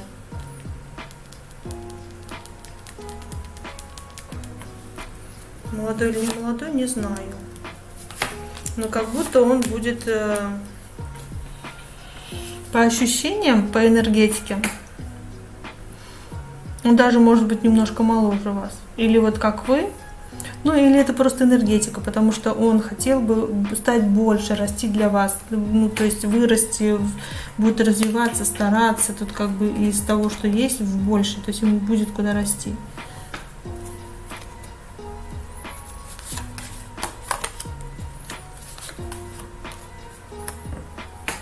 Нет, это не для проверки отношений, это вы можете брать, можете не брать, тут нет проверки, тут все по-честному, тут будет по-честному. Да, вы можете бояться там чего-то, да, что вы о нем что-то не знаете, туда-сюда, ну, вы узнаете, как вы узнаете, и все. Будете сомневаться, возможно. Просто нужно больше общаться, говорить о том, кого что волнует, свои ценности. Честно с ним разговаривать. Он будет честен с вами. Опять выпадает, что он будет честен с вами. Карта справедливости выпадает, он будет честен. Вот как есть, так и есть. И он может вырасти с вами, еще больше зарабатывать, развиваться, вот так он может вырасти с вами как мужчина, ему есть куда расти, вот. Насчет возраста точно не могу сказать, не знаю. По энергетике вот он как бы, он будет, как будто вот он будет чувствовать, он вас будет выше себя ставить, вот.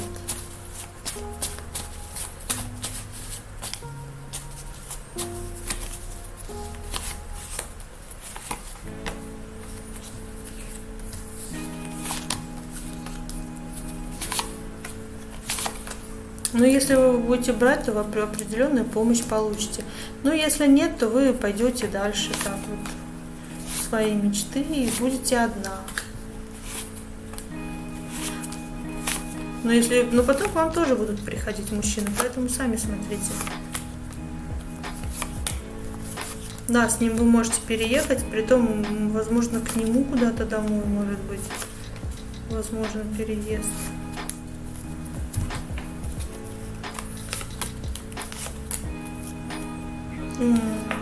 Вот, так что выберите. Там посмотрите, когда будете общаться, вы поймете, подходит он вам или нет. Тем более он честно будет вам все говорить. Вы будете спрашивать, вы просто спрашиваете, он будет вам честно отвечать, он не будет там что-то хитрить. Не, он вам честно все скажет. Поэтому с ним должно быть легко, потому что вы спросили, он ответил. Тут нету такого чего-то. Просто спросите и посмотрите, что он скажет. Вот. Возьмете это шанс или нет, это как бы от вас зависит. Смотрите сами. Тут нет такого четкого определения. Это вам дают, а вы дальше можете взять. Вы будете думать. Вы будете думать и смотреть, как он с вами говорит, что он вам говорит. Вот. Время покажет, короче. Вы, возможно, будете осторожничать. Не доверять. Да? Он будет честно вам говорить. Не знаю, возьмете или нет. Не могу сказать. Но он придет. Не показывает, возьмете вы его или нет. Выбирайте сами. Так, подсказку вам сейчас посмотрим на этот вопрос. Подсказка. Вкладывайте деньги в мечту. Если нет мечты, да, сделайте, создайте, подумайте, о чем вы мечтаете. Вас тоже благодарю за вопросики. Удачи вам, пусть все получится. Так, дальше, да, смотрим.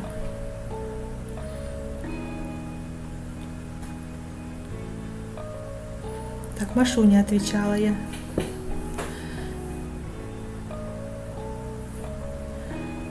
Ждать ли беременности Марии я уже сказала. Только могу подсказку дать. Максим пишет, это не жертва, это ерунда. Для кого-то это жертва. Для кого-то это... А может быть, знаете, насчет жертвы, может быть, вам нужно будет... Жертвы могут и такие, что ей не нравится футбол или хоккей, или ваши друзья. Вы как бы пойдете на это ради женщины, но не нравится ей, что сидят ваши друзья и пьют тут допоздна, например. Или, может быть, вообще ей не нравится, что пьют люди, мужчины или там вообще. Вы пойдете на жертву, вы не будете домой друзей приглашать, например, да, бросите пить, там, заняться спортом. Может быть, ей нравится, чтобы плечи были, чтобы, может, ей хочется, чтобы вы ее на руках носили. Вы сможете, как бы, тут разные могут быть вопросы. Для кого-то это жертва, а для кого-то нет. Как бы вот. Аля, Алена, здравствуйте. Да, можно подсказку? Можно. Я вот думаю, никого не пропустила. Если кого-то пропустила, напишите. По-моему, все подряд. Подряд смотрю. Аля, Алена, подсказка навстречу.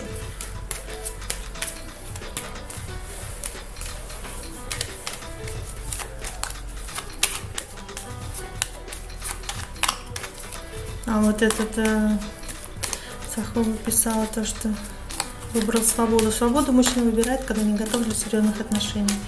Просто вы не подходите друг к другу, не в тот момент встретились. Вы готовы, он не готов, как бы ничего не получится. Разные цели в жизни, и это все. Аля, Алена, подсказка навстречу. Следите за поступающей информацией. Как это можно переложить на свой вопрос? Подсказка навстречу. Следите за поступающей информацией. Я не знаю, следите за поступающей информацией. Подсказка навстречу. То есть, если у вас будет информация о встрече, то, наверное, будет встреча. Я не знаю, то идите, наверное. Если будет возможность встретиться, корпоратив или что-то, день рождения, то идите. Я не знаю. Такая подсказка. В общем, информация. Сбудется ли желание? Mem Revolution. Сбудется ли желание? Я могу подсказки дать, по подсказке посмотрим. Можно... Вопрос на Таро получили. Эти все вопросы платные у нас, за донатики. Подсказки у нас бесплатные. Я вам дам сейчас подсказку. Я вижу, можно подсказку. Вот. Mem Revolution. Сейчас дам подсказку. Вы подумайте о своем вопросике, да? Я вам даю подсказку. Mem Revolution. Подсказка для Mem Revolution. Все получится. Вот то, о чем вы подумали, все получится. Сбудется ли ваше желание, или что вы там хотели, все получится. Вот, так что так. События до конца года такие яркие.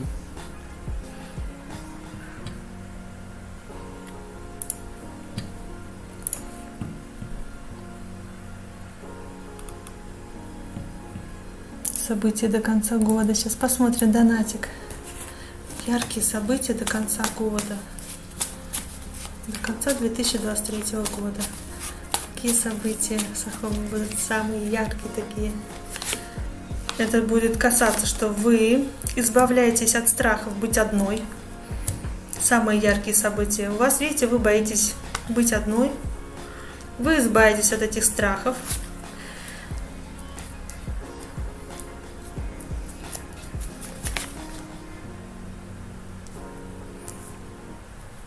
Да, вы избавитесь от страха быть одной, и вы научитесь получать удовольствие от того, что вы одна.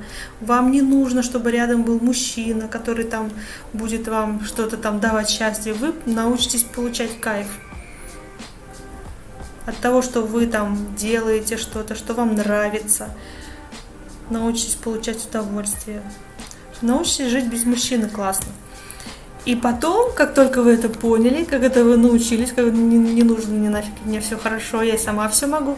Тут бац, такой мужчина такой, ну раз ты можешь все сама, давай-ка я тут это... Как всегда у нас вмешивается мужчина, появится какой-то мужчина. Вот. Так что события до конца года. Вы научитесь быть самостоятельно, получать удовольствие без кого бы то ни было. Вы сами поймете, что вам нравится, что вам не нравится, как вы хотите, как зарабатывать, как тратить. Вас этому не надо учить. И появится какой-то мужчина в вашей жизни, какой-то шансик такой, ну как шанс выпадает, видите? Это как шанс. Мужчина-подарок. Мужчина-подарок. Вот. Его лучше взять, я так думаю, потому что когда подарок вам, это вы его заслужили, значит. Какой-то мужчина придет в вашу жизнь. Заслуженно. Вот он, награда. Беру. Вот придет мужчина. И он сам выпал. И вот это вот яркое, это, видимо, самые яркие события. Еще какие? Вы наконец-то пойдете к своей мечте, к своей звезде, к своей мечте. Смотрите, вы пойдете, у вас начнется новая дорога на пути к своей мечте. Вы определитесь, куда вы хотите, как вы хотите, что вы хотите, переехать, работа, все что угодно, отношения. Вы поймете, как вы хотите, и вы пойдете. У вас вот начало пути. Это вот начало пути, да, и вы пойдете к своей звезде, к своей мечте. У вас будет определенный такой период времени, чтобы дойти, да, но вот у вас начнется такое, вы цель себе поставите, поставите себе мечту, вы начнете к ней идти. Ой, классно, до Нового года, кстати, напишите то, что вы хотите, то, чего вы хотите достичь, переехать там, отношения, работа, все, что вы хотите, развитие, там что-то достичь. Потому что вы пойдете просто к этим своим делам, вот вы напишите и начнете действовать, потихоньку будете идти к своей мечте. Не так быстро, но уже движение пойдет. Если это касалось... Если вы чем-то болеете, там, да, то у вас начнется выздоровление. Вы тут выздоровеете от чего-то, излечитесь. Ну вот. От каких-то, вы, кстати, можете излечиться, от каких-то негативных установок. Вот, ничего себе.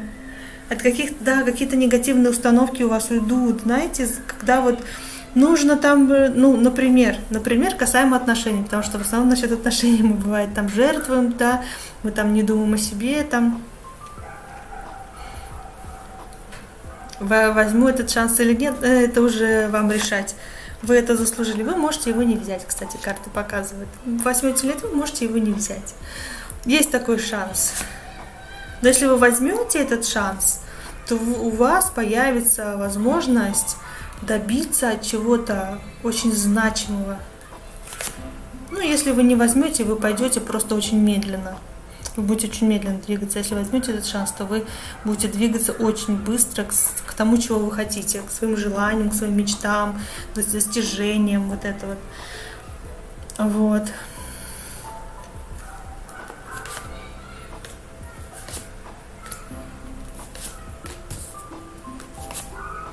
Вот денежный вопрос вы до конца года не решите, если вы хотите денег хочу, пишите, да, то есть вот до конца года тут быстро денег заработать не получится. И вас это будет расстраивать, но это как бы до конца года, вы потом это все решите. Этот вопрос решится, но пока у вас не денежные разговоры. если хотите быстро заработать большие деньги, пока не выйдет этого. Да, хоть это вас и расстроит, но это ерунда, потому что дальше это получится. Сейчас этого не выйдет, вот, например, вот, быстро, да, заработать деньги у вас не получится, вас это будет расстраивать, но фиг с ним, потому что потом, смотрите, у вас все наладится. Потом будут деньги и стабильность, но только, видимо, не до конца этого года. До конца этого года будете решать какие-то другие вопросы. На учебу восстановиться, ну, на учебу, может быть, и восстановитесь. Кстати, мужчина вам может помочь. Вам тут мужчина, вам идет помощник. Вы можете просто поговорить, обсудить. Вам тут идет прям мужчина. Мужчина идет опять мужчина. Опять мужчина. Вы поймете, что не нужно чем-то жертвовать. Научитесь правильно делать выбор, хоть это будет тяжело. Вы научитесь уходить от того, что вам не нужно, в новый. Вы научитесь как-то выбор правильно делать. Да, у вас тут будут какие-то такие, вы будете принимать решения, как бы у вас тут будет выбора много, вы будете делать выбор. Научитесь делать его правильно. Да, эмоционально, душой, эмоциями, интуицией. А если у вас, кстати, вы выбор делаете тогда, когда у вас внутренне все спокойно. Когда вы сомневаетесь, вечером никогда не принимайте, ну, по крайней мере, не то, что никогда, но до конца 2023 года, да, не принимайте решения вечером, когда ночь.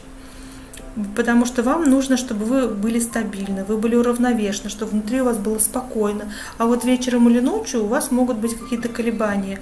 Принимайте решения днем, утром, переносите важные вопросы на день. Когда солнышко, днем. Тогда вот вы сможете более правильное решение принять. Да. Более правильное решение сможете принять вечером, ночью не стоит. Вот. Будете ли вы его использовать? Нет, вы его не будете использовать. Еще неизвестно, возьмете ли вы его или нет. Не знаю.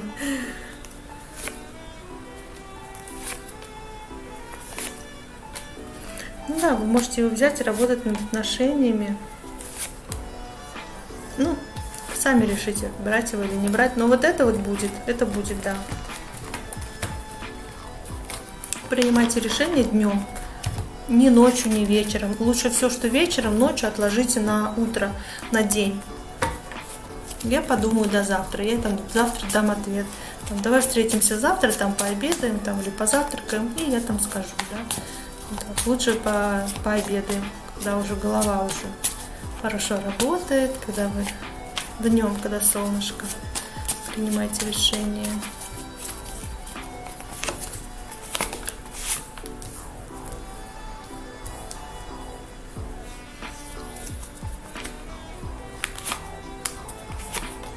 Ну да, тут у вас, знаете, до конца 2023 года происходят такие события, когда у вас какая-то информация будет поступать, и вы прощаетесь с прошлым и идете в новое будущее. Здесь вот эта вот информация какая-то будет, да, которая поможет вам избавиться от прошлого. Видите, разрушаются какие-то прошлые установки, прошлое общение, прошлое человека с прошлого вот может уйти из вашего окружения. То есть вы решите, что нафиг я не буду с ним общаться, узнаете что-то от него еще такое, о нем, возможно, что вам не понравится, и вот да ну нафиг, и вы пойдете в новое. Вот все разрушаете старое, что-то вот вы разрушите, то, что вот вам уже достало, надоело, и вам это нафиг не надо, то, что было в прошлом, повторы из прошлого нафиг надо, вы пойдете в будущее, вы поставите себе цель. Если еще не поставили, вы можете сейчас уже поставить себе цель. Или вот, ну, скорее всего, здесь после того, как вы решите, что вам как раньше не надо, как раньше не хочу, хочу по-другому, да, вот вы пойдете уже в новое по-другому, и намного быстрее пойдете вперед к своим, кстати, мечтам, когда вы решите избавиться от прошлого, что прошлое оставить в прошлом. Вот. Не знаю насчет восстановитесь ли вы на учебу, тут зависит от ситуации, тут еще не могу такого сказать. Вот можете ли восстановиться? Это еще 50 на 50, то есть время должно какое-то пройти. Сейчас еще нет ответа.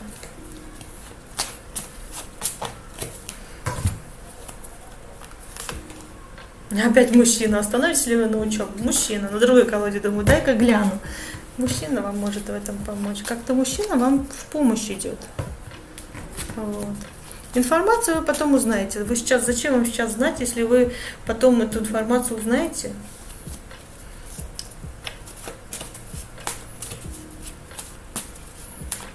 Ее, может быть, сейчас еще и нету, этой информации. А может быть, она уже и есть. Вы просто узнаете.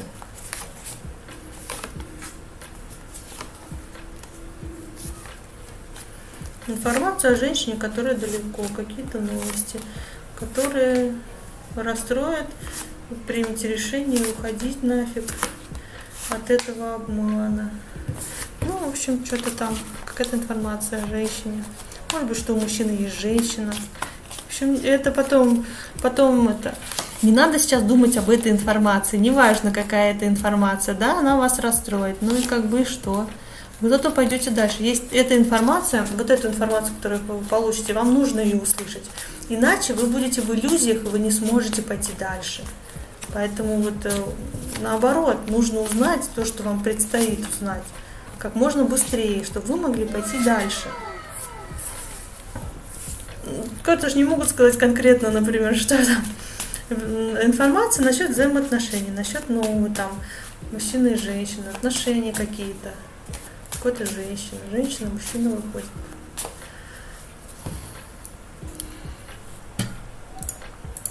Вот.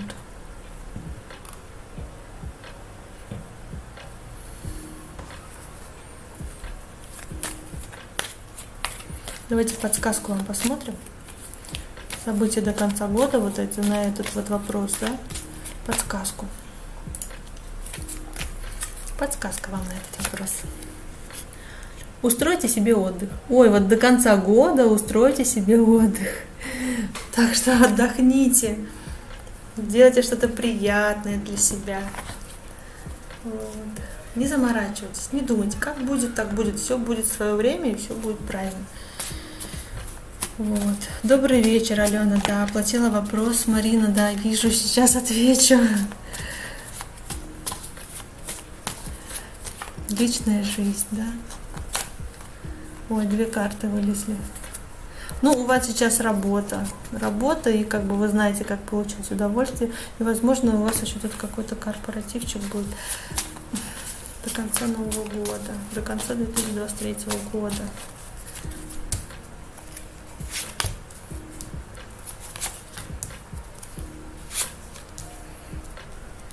Вас, возможно, обманули, да, или вы не получили то, что вы хотели. Какие-то новости от мужчины, может быть, вас расстроили.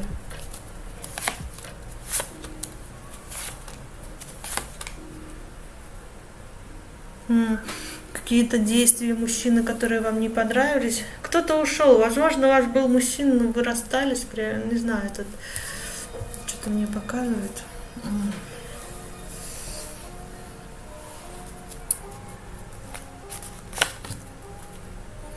До конца 2023 года ваша личная жизнь, вы получите то, что вы заслуживаете. Здесь как-то по справедливости, по-честному. Так. Что именно-то? Будет ли мужчина-то? Ну, знаете, будет какое-то... Нет, незначительное что-то такое, где вы будете все равно одна. Здесь, возможно, до конца 2023 года, возможно, что появится какой-то мужчина, но серьезных отношений между вами не будет. Да, здесь какое-то вот может быть что-то несерьезное общение. Так же, как раньше, вы будете думать о будущем, как будто сейчас. Да, тут нету.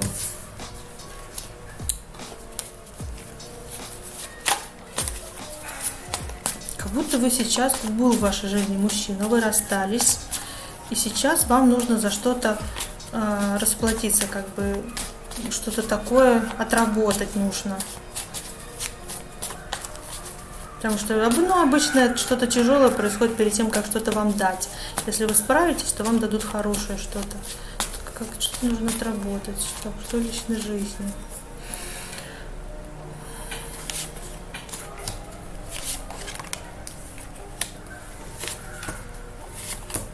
Да, какой-то мужчина может прийти в вашу жизнь, но это не серьезные отношения, это какие-то тяжелые отношения. Тяжело будет строить отношения. То ли холодность какая-то будет, то ли он будет на расстоянии, то ли не будет от него известий. Знаете, такие отношения, это какой-то человек, вот до конца 2023 года может появиться, с которым вы не будете понимать, что происходит. Потому что он не будет отвечать вам, не будет писать какое-то время. То приедет весь такой, вот он, я, давай, встречай меня, то бас пропадает. И это очень тяжелое отношение. То ли он будет далеко куда-то уезжать еще потом, то приехал, то уехал, то вроде бы уже как бы и расстались, то потом опять пишет, то потом опять, в общем, вообще мутно какой-то будет человек. Зачем он вам?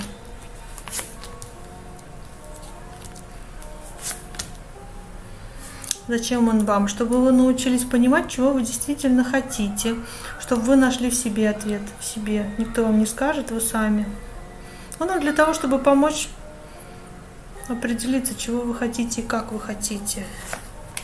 Потому что у вас еще шаткое положение, у вас еще сейчас шаткое представление такое о мужчине, о котором вы хотели бы.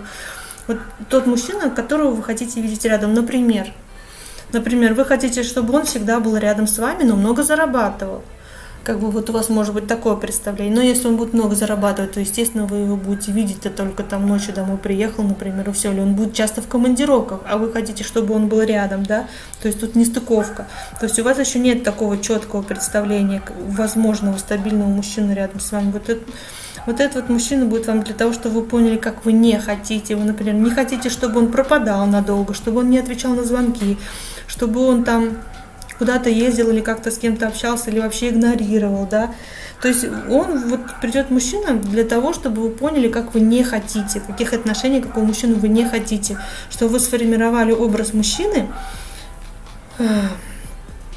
логичный такой, который может существовать. То есть, если много зарабатывал, то будьте готовы к тому, что он будет много работать, он будет уставать, да, например, так.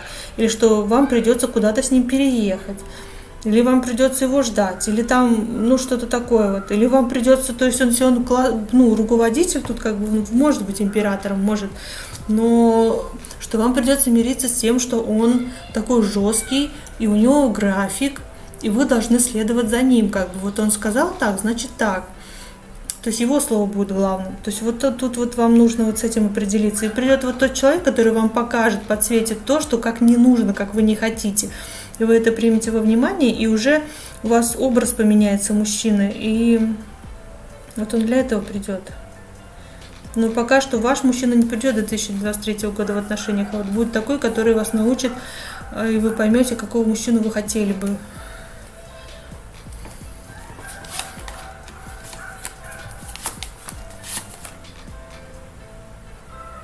Да, вы научитесь вот от этих разочарований в мужчинах, вы перейдете, то есть вы поймете, какой вам нужен мужчина.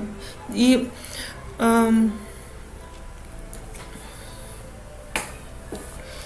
новый или старый придет. Может быть, тот, кого вы... тот, с которым у вас уже был опыт какой-то. Ой, блин. Что такое там на улице? С которым у вас был опыт, придет, скорее всего. С которым вы уже расстались. Этот будет вам нервы еще мотать, да. То есть вы в конце концов поймете, что вы вообще не будете подпускать тех мужчин, которые вас разочаровывают, сразу будете от них уходить, и уже вы должны четко знать, как вы хотите. Вот вы видите человека, вы видите в нем что-то такое, что вас не устраивает, сразу прекращайте с ним общаться. То есть нет, это не ваш тип, не надо думать, что он изменится, что все наладится, что это только с другими он так себя ведет, а со мной будет по-другому. Нет. То есть вот у вас должно быть четко вот это все. Этот человек придет вас понервировать, чтобы вы поняли, как вы хотите. Вот.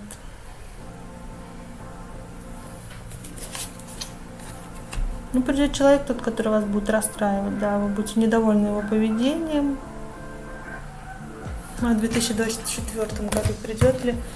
Что у вас там в личной жизни в 2024?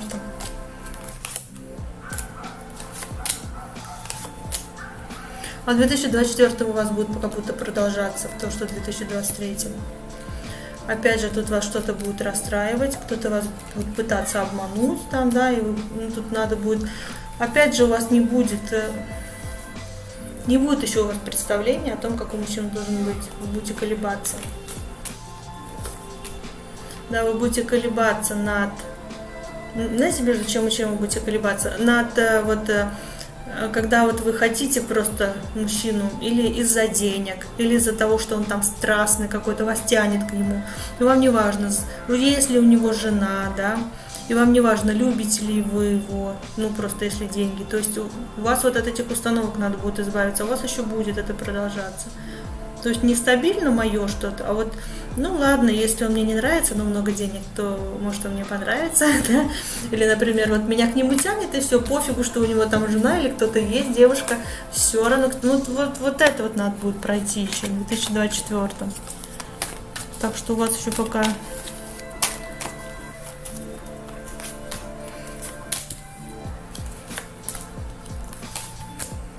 Пока какие-то испытания, как будто вас учат жизнь, как бы вот.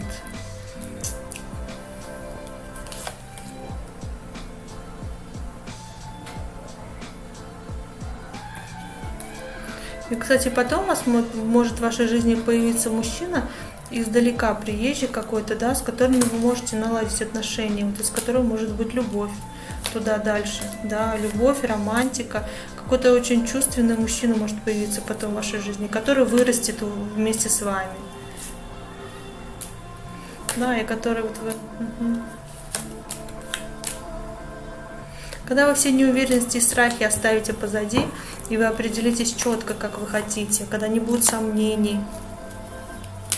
Вот, так что, ну, как бы вот так, тогда он быстрее придет, этот мужчина. Да, избавиться от вот этих вот сомнений нужно. И вот понять, как вы хотите. И отстаивать именно свое. Вот при знакомстве, при свидании, при общении. Вы не идете на уступки, а вот вы придерживаетесь своего. Вот тогда он быстрее придет, этот мужчина. Именно ваш мужчина придет намного быстрее. Когда вы будете придерживаться своих принципов. Вот.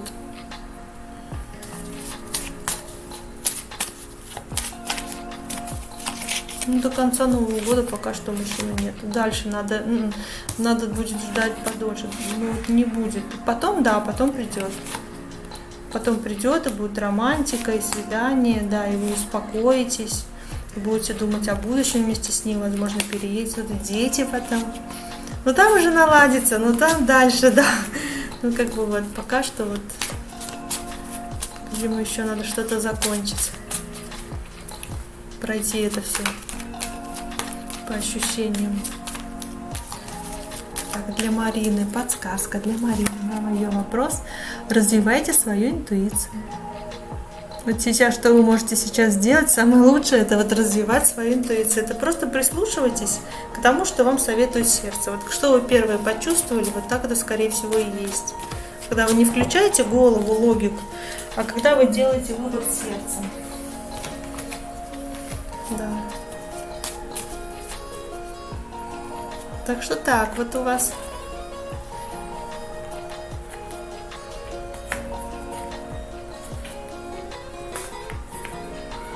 Да, вы сейчас можете работать над собой, общаться, там, как бы встречаться с подружками, там, заниматься собой. Да, это все было у вас для опыта. Жизнь учит. Опыт приходит.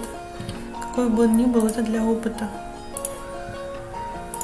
Как говорится, все к лучшему, да? Вот. Так что так, спасибо за вопрос. Если еще что-то надо узнать, напишите там, если что-то уточните, я имею в виду по этому вопросу. Сейчас дальше посмотрю, у кого подсказки.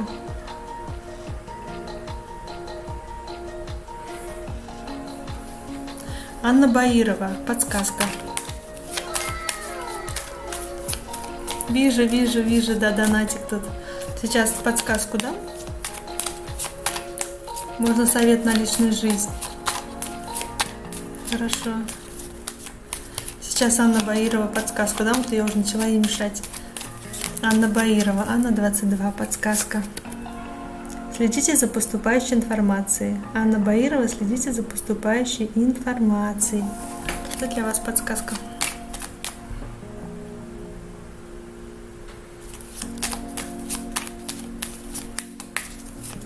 Что меня ждет в ближайшее время? Начин у нас вопросы платные, если только подсказку могу дать бесплатно. Напишите, если нужна подсказка.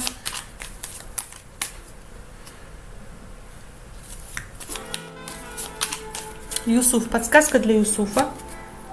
Избавьтесь от неуверенности и пессимизма. Юсуф, избавьтесь от неуверенности и пессимизма. Это для Юсуфа. Так, сейчас музыку переставлю.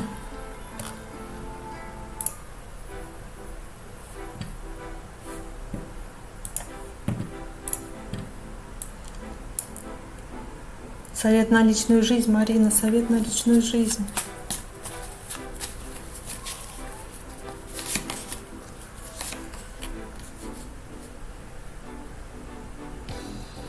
Научитесь кайфовать и радоваться мелочам на личную жизнь.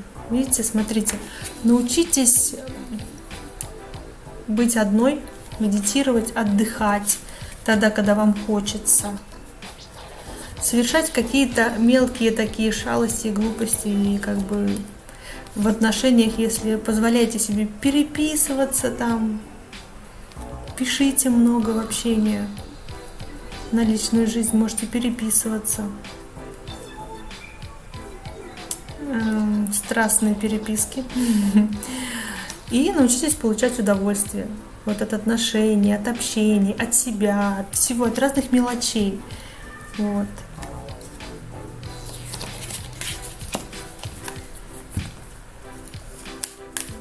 Кажется, что уже прошла этот опыт, но видно, что нет. Но видно, да, видно, у вас что-то в душе осталось. Просто надо, чтобы отпустила полностью. И, видимо, еще не отпустила до конца. Так, Марина, совет на личную жизнь сейчас. Общайтесь только с позитивными людьми, видите? Это вам совет на личную жизнь, Марина. Общайтесь только с позитивными людьми. Юсуф, спасибо. Вам тоже спасибо. Ставьте лайки, кстати, там, кто у нас еще в эфире. Вот. Ксюша и Максим, будут ли отношения? У нас вопросы за донатики. Тут могу только подсказку дать. Напишите подсказка. Вы можете в голове этот вопрос держать. Просто я дам вам подсказку, и вы переложите там на себя. Вот.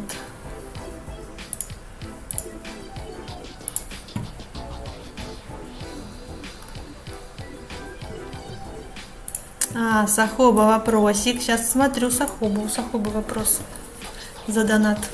Смотрю донатик. Стоит ли дать шанс бывшему, да? Так, ну давайте посмотрим. Если вы дадите шанс бывшему, какие отношения будут между вами, да? Так, Сахоба. Стоит ли дать шанс бывшему?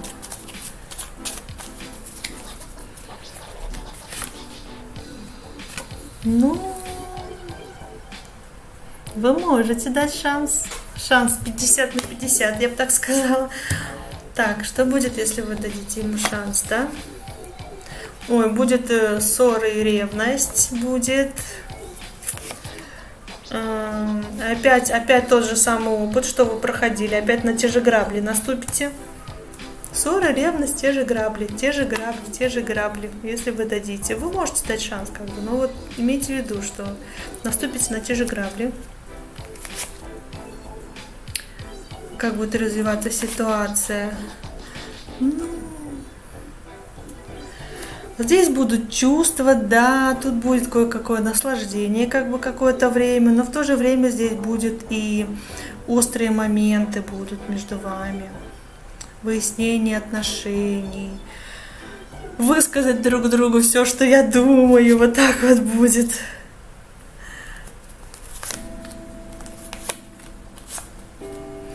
Знаете, будет еще, это будут иллюзии. Это будут иллюзии романтики, иллюзии вот этих отношений. Здесь не будет того, что да, как бы он выбирает меня, он будет всегда со мной, он будет там на моей стороне, да. Это как будто иллюзия. Как будет на самом деле, но на самом деле он, возможно, решит начать все сначала, взять все в свои руки. Но то, что он будет делать, это будет, ну, то есть, тут как будто будет расстраивать, будет не получаться. Будет тяжело. Вот вернуть прошлое будет тяжело. Вот как раньше, чтобы было, да, чтобы наладить. Да, придется работать над отношениями. Вот. Женщине придется брать все в свои руки и командовать. Скорее всего, женщине здесь придется быть главной и руководить, контролировать все. Здесь очень много трудностей, чтобы восстановить вот эти отношения.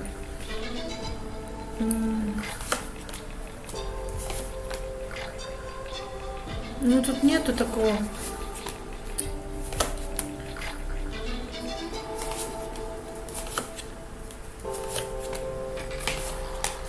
Да, вы сначала будете чувствовать, что это как будто новый шанс. Это как будто новый шанс все восстановить, но вы будете бояться, что все повторится. Да, все повторится. Это вот это вот будет проверка. Вот это будет проверка, все повторится, вы еще раз это все переживете, еще раз вам сделают больно, ну как бы вот, еще раз вам сделают больно, там очень тяжело, чтобы восстановить, там очень тяжело. А что нужно сделать, чтобы можно было восстановить, да, чтобы вот все, чтобы наладилось, да? Да, будет не хватать внимания, как будто он также будет ездить, будет недостаток внимания. Да, и будет мало уделять времени ребенку или там вашим отношениям. Блин. Как будто из-за ребенка это все может быть, восстановление стабильности. Возможно ли это восстановить? Здесь вам придется очень много стараться. Для женщины больше придется стараться. А мужчина? Мужчине тоже будет тяжело. Это он будет чувствовать, как будто его ограничивают, его свободу. Могут ли получиться эти отношения, да? Это все хорошо. Здесь не показывает, что может все получиться или что-то хорошо будет. Здесь у вас 50 на 50. Вы можете дать шанс. Здесь нет такого, что нет. Вы можете дать шанс, но шанс этот 50 на 50. И это будет очень сложно. Будет вспоминаться старое, будет говориться много острых слов. Тут как бы и очень нужно стараться. Вот. Все будет как раньше. Он не свинтит опять, но вот будет как раньше. Будет как раньше, ничего не поменяется. Вот если он раньше ушел, то значит будет как раньше. Опять такая же фигня повторится. Я же говорю, карты показывают, что вы проживете опять это же самое, и опять вам сделают больно. Ну как бы вот.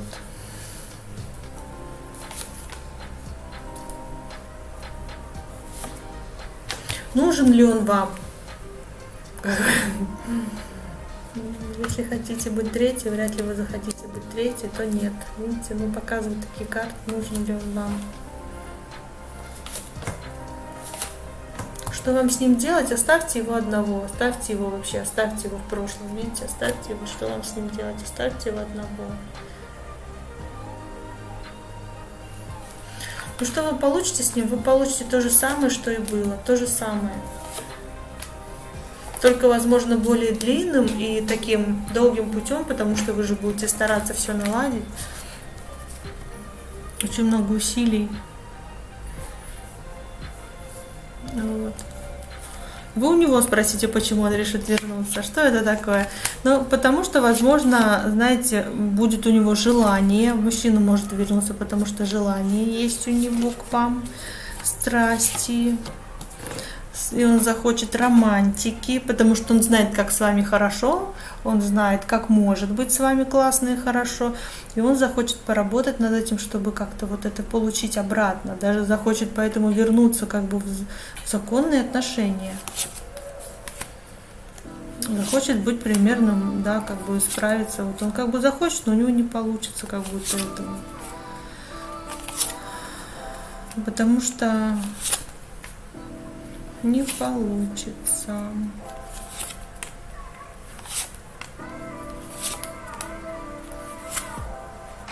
Не знаю, почему-то не получается. Он захочет, потому что он знает, как с вами классно.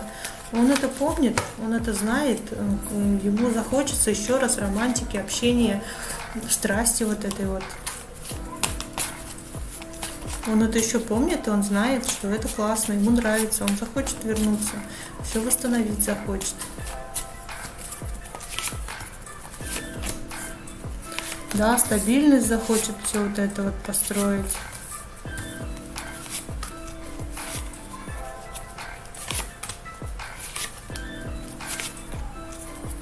Он прям реально будет думать, что вроде как, ну, как бы, может он это сделать.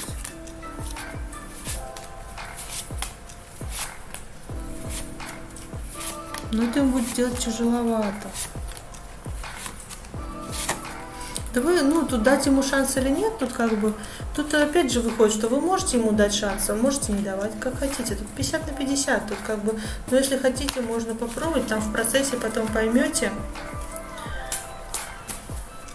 Или вы сразу отказываетесь, если вы не хотите, или у вас будет такой путь, когда что-то случится, вы что-то должны понять, то есть будут происходить какие-то моменты, вам нужно будет посмотреть, прислушаться, посмотреть, как он себя ведет, то есть как он общается, что он делает, на его действия посмотреть. Но если... Ну, вам будет больнее во второй раз, я бы так сказала.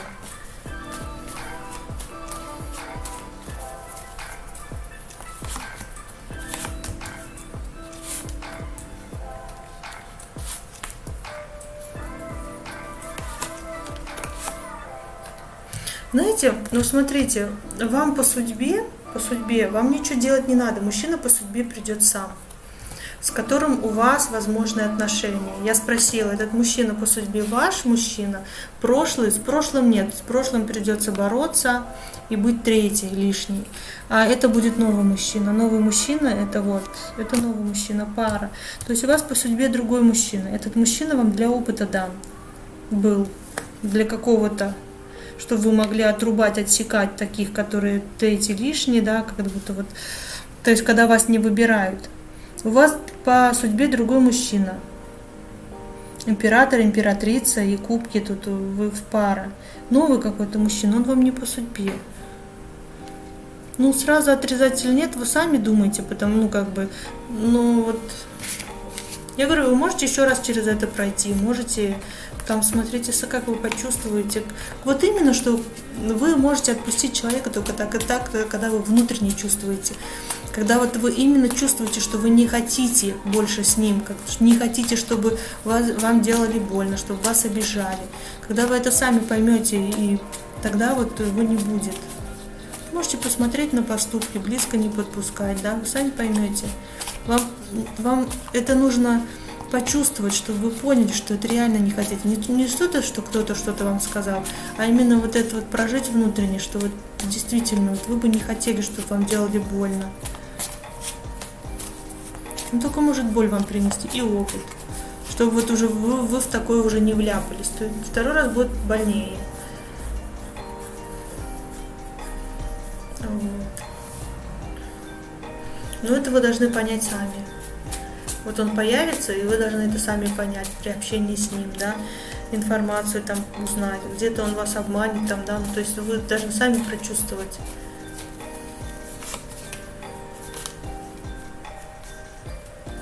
Да, это проверка будет, это проверка. То есть действительно ли вы хотите или нет, ну, или вы хотите повторить урок. Да, ну как-то вот так. Поэтому вот у вас сомнения, и поэтому он приходит. Он придет для проверки, потому что вы сомневаетесь, вы думаете. То есть вы еще это не отпустили. И вы еще внутри этого еще как бы не решили, не приняли решение, не отрезали. Поэтому он придет вас дергать за ниточки. Дьявол вас придет проверять. Знает ваши слабые места, поэтому вот есть такое. У меня тоже такое было, поэтому... Да, вы тоже определитесь, чего вы конкретно хотите. Так, вам подсказка на ваш вопрос. Используйте свое обаяние. Используйте свое обаяние. Вот. Так что так. Это тяжело, конечно, очень. Да и мужчина может вернуться, потому что ему так удобно. Понимаете, он вас уже завоевал, он знает, как это делать, он знает, что вам нравится, он знает, что вам с ним там хорошо. Ну, это как бы может оказаться неприятно для вас. Это как бы вам еще раз вы через это пройдете. Это тяжело. Да, тяжело. Анна К. Можете отправить донат, да, можете отправить. Люблю, но это боль, да. Человеком тяжело расставаться. Это очень больно и очень тяжело. И даже еще очень долгое время вы можете... И обычно, знаете, бывает такое, что вот вы прожили с человеком там 2 года, вы 2 года будете его забывать. И даже не то, что забывать, а просто хотя бы не думать о нем. Это тяжело. Благодарю вас, тоже благодарю за вопросы. Бывает, знаете, даже мужчина может вернуться и сказать: ну нам же классно с тобой в сексе было, ну классно, давай будем дальше продолжать типа общаться. А другой мужчина не придет, если вы с ним будете. А вы будете думать, что вот отношения можно восстановить, то все. Мужчина может говорить: жить без тебя не могу, но это все, короче. Это все только это манипуляции только, потому что ему так удобно. Если уже что-то сделали вам больно, то не нужно давать возможность этому человеку делать вам больно еще раз. Потому что потом будет намного больнее. И вы будете думать: блин, опять, я опять вляпалась. То есть те же самые грабли. Это очень тяжело, это, конечно. К человеку привыкаешь уже, хочется верить в хорошее. Поэтому... Вот.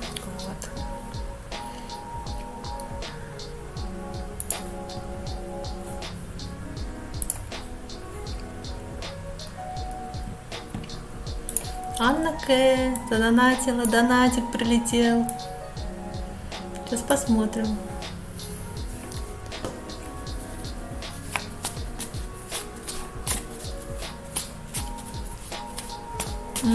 Мысли, эмоции.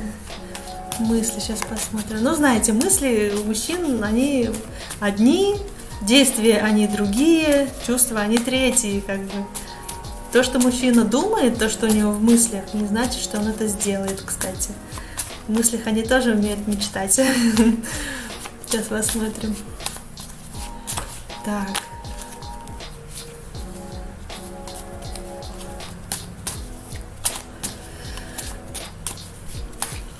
Мысли, эмоции, Александр. Так, мысли, его мысли к вам сегодня. Он думает о том, что вы свободная женщина. И его это, кстати, волнует в мыслях вашего мужчину, Анна К. То, что вы свободная, независимая, вам так хорошо, и что вы без него классно справляетесь. И это как бы его и беспокоит, волнует и тревожит. Как так? Его нет рядом, но он уверен, что у вас все хорошо. Что вы такая завидная невеста. То есть, если его нет рядом, то может кто-то вас и украсть, кстати. Но вам хорошо и без него. Он вот так вот думает. Он думает, что вы умеете радоваться и наслаждаться, независимо от того, одна вы или нет. То есть, вы умеете получать удовольствие. Вот. То, что вы очень соблазнительная. Не только для него, но и для других мужчин. Когда его нет рядом, у него немножко он волнуется, в общем, он переживает о том, что вы одна, свободная, такая красивая и одна, как так? Вот, его это беспокоит. В мыслях он вот думает об этом. Свободная, независимая, самодостаточная, да, и уверенная, да. Вот его нет рядом, как так? Кто-то может увести, да и вы можете увлечься другим, как бы, мало ли, его нет рядом. Вот. Но он думает так, что он думает? Ну он вышел, ну он что? Ну что он в мыслях? Он очень много думает, знаете, что на самом деле этого, он сам себя обманывает. Он сам себя обманывает в голове. Он придумывает себе многого, хотя это неправда вообще, как-то вот с чем-то связано. С чувствами.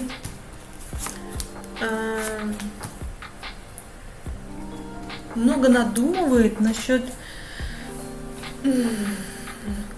чего-то тут семейного, насчет чувств к семье, эмоции какие-то, о семье много думает. Это его кто это? Друзья, что ли? Друг какой-то близкий? Кто-то.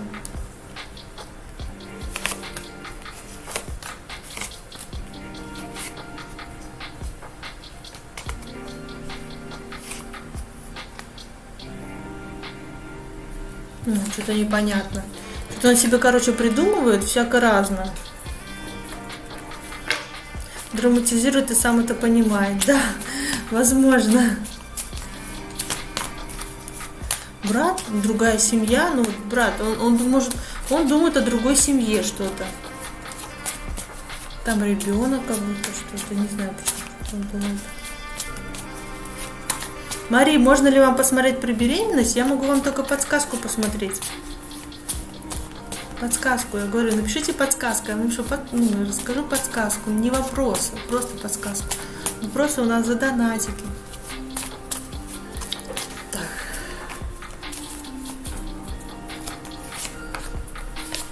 Вот что он еще думает о вас сегодня? Он думает о дороге к вам, он хочет очень приехать.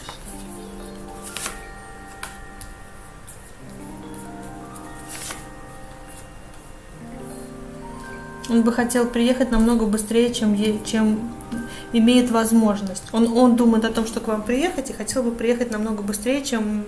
Он бы уже вчера хотел бы еще уже приехать, уже сейчас.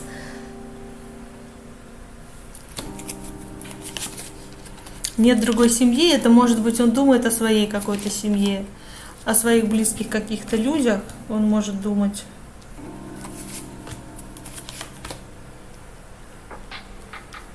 Там какие-то близкие люди выпадают, семья, вот он может думать об этом. Может быть о вашей, потому что о семье и детях совместных там выпал ребенок, да, у него были мысли. Были мысли о семейных вот этих вот вопросах, ценностях, о ребенке и о свиданиях, романтика, свидания, вот такие вот у него мысли. И что-то там вот у него такое, что как будто что-то не получается, что-то на стопе, как-то вот так вот, что вот он хотел бы. Там такое вот было. Очень хотел бы приехать, и еще говорю, еще вчера. То есть как можно быстрее, и вот желательно прямо вот сейчас он готов, прям вот, насчет поездки очень много думает, потому что у него вот тут вот мысли про поездку. Тут у него еще этот вот выходит колесница эта, но пока не может. Так.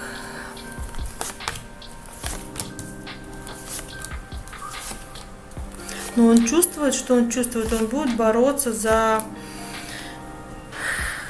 свои мечты, за встречу с вами.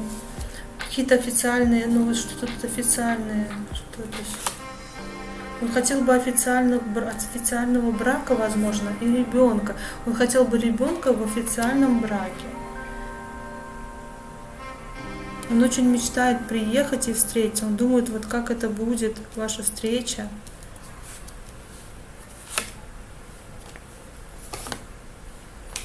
А он вам еще не делал предложение, кстати? Он вам не делал предложение? Он, знаете, он хочет вам сделать предложение. Вот смотрите, он очень много думает о свидании, о том, как это вот отстоять, чтобы свидание получилось. Он очень хотел бы ребенка в браке. И он вот со дня на день, он может сделать вам предложение, не знаю. Может быть, он предложение, потому что здесь колесо судьбы и жезлы, он, может быть, ждет возможности, чтобы сделать предложение, потому что здесь и верховный жрец выпадает. У него, короче, большой соблазн у него есть.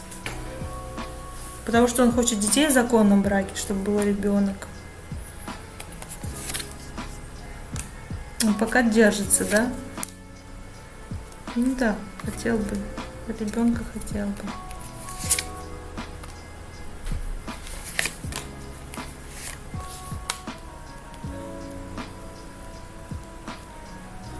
Да, как только он тут примет прям четкое решение, что ему тут не... Он думает, как сделать. Он думает, что как-то все медленно, не так, как хотелось бы. И он думает, как же вот сделать вот это вот развитие событий-то побыстрее.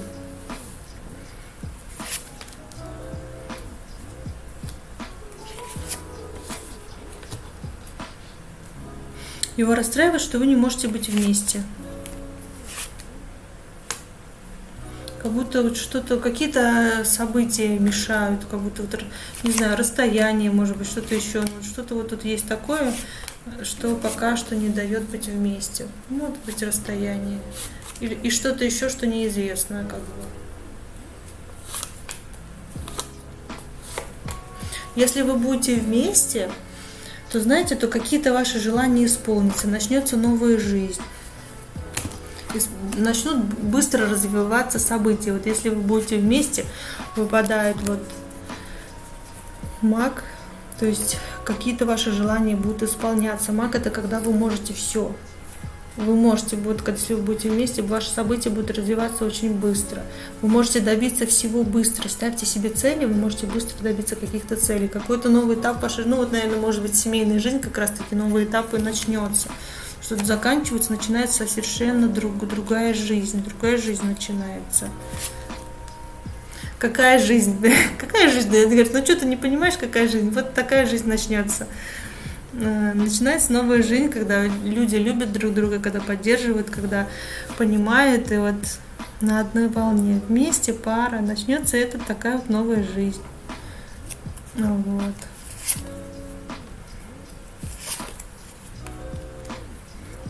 Что сделать, чтобы это началось быстрее, нужно дать ему закончить все свои моменты с работой. Он должен быть уверен, что у него в работе все спокойно. Если там какие-то проверки, то подготовиться к проверкам. То есть у него все должно быть, он должен быть спокоен за работу, подготовить там все ко всему. И вот тогда да. Когда он будет спокоен за работу, тогда вот он и придет к вам с вот этим предложением, да? Да, что-то он вам такое скажет.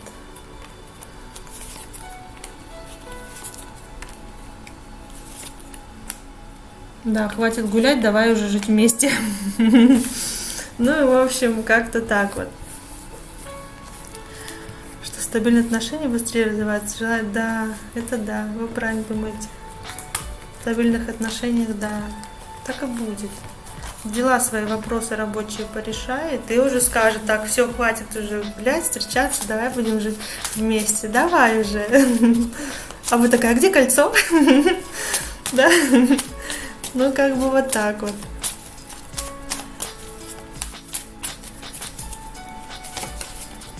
Какие отношения между вами, возможно, стремительные, когда вы идете к одной цели вместе, когда, как говорится, и муж и жена одна сатана. Это когда вы вместе идете к одной цели, стремительно, потом колесница — это когда мчите на всех парах к своей цели просто.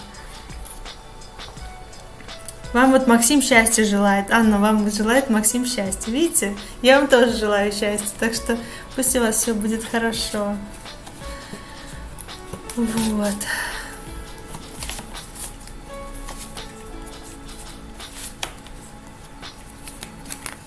Да, пусть у него все быстрее дела решаются. Да, пусть решаются, конечно. Потому что мужчине так будет спокойнее, надежно у него.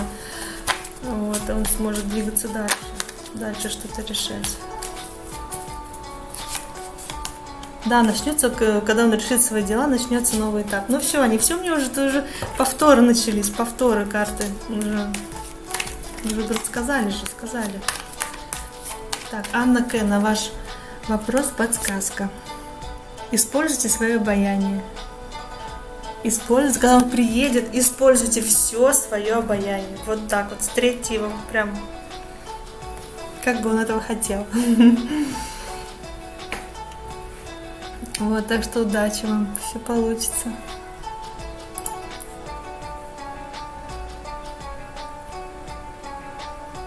Так, сейчас я тут переключу. Так, и у нас эти подсказочки. Да-да.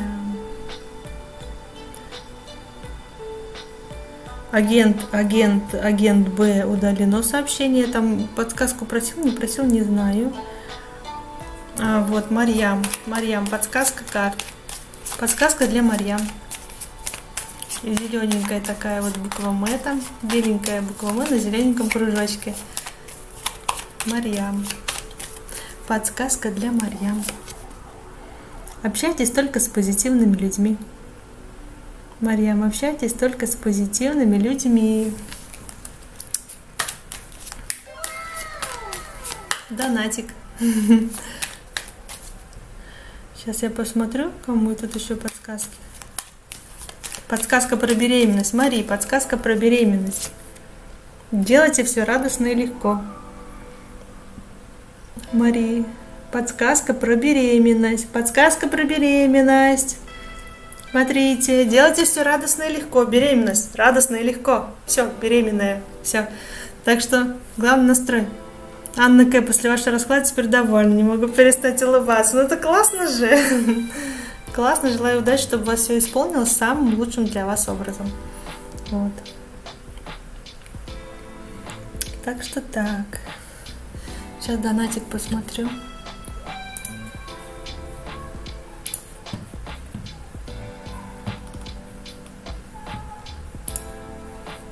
Ага, так, Сахоба. Если поставить условия... мне кажется, он примет это условие. Сейчас посмотрим, Сахоба. Сейчас ваш вопрос посмотрим.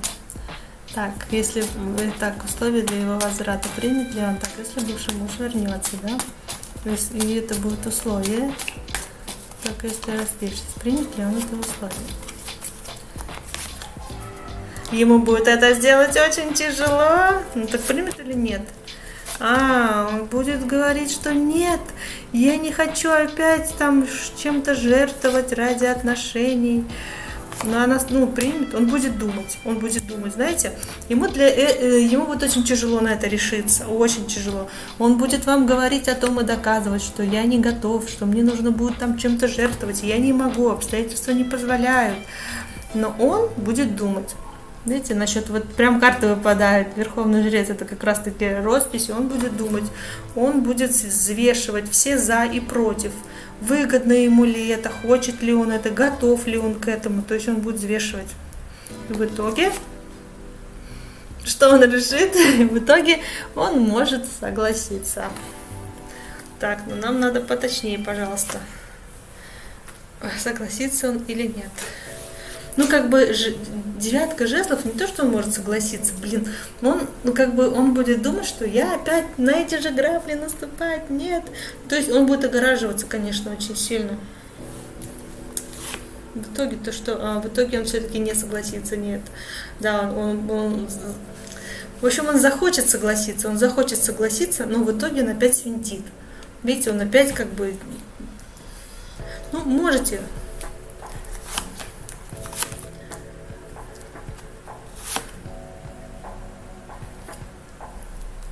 Вообще вы можете это сделать.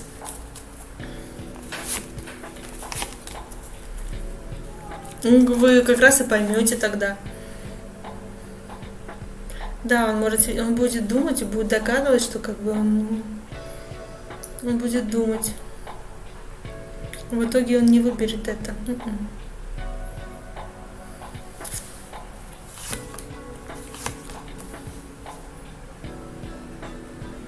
Вы сделайте ему это условие, потому что лучше, вот когда вы ему это условие поставите, кстати, да, то, что давай там распишемся, да, там заново все начнем, вы поймете по его реакции, по его действиям, вы многое поймете. И если вы ему это условие не поставите, кстати, лучше поставьте ему это условие. Мне кажется, так будет интереснее для вас. Вы поймете то, чего вы не знали. То как бы вы, возможно, даете шанс, но вы не знаете еще чего-то. Вы это поймете, узнаете. Потому что как будто вы ему не скажете это условие, вы здесь опять будете бороться, отстаивать что-то, опять получается разбитое сердце. Если вы ему ставите это условие, то вы даете шанс человеку, да, и вот вы как раз таки и поймете, что это за человек. Да, вы получаете какую-то информацию. В принципе, вы можете так и так делать, знаете, у вас без разницы. У вас...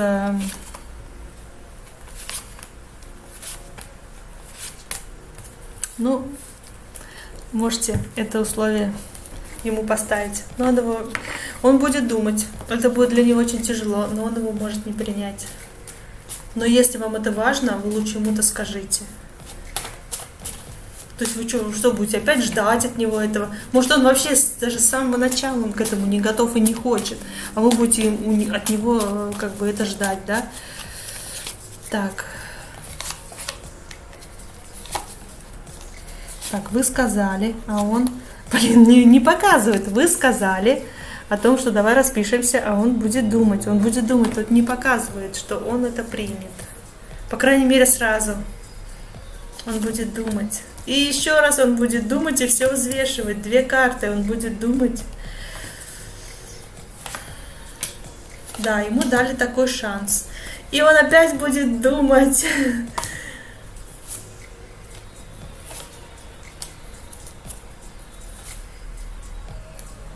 Он будет думать, потому что он будет сомневаться.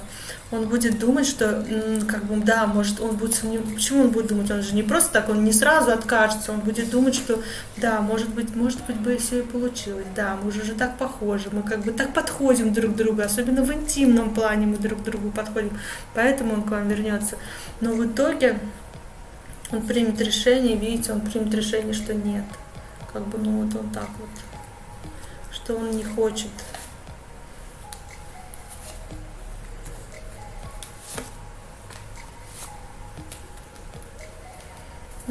Что мне кажется, что так он примет решение, что нет. Хотя у него будет такое в голове, что да, может быть нет, а может быть да, он будет сомневаться, он будет думать, он будет сомневаться.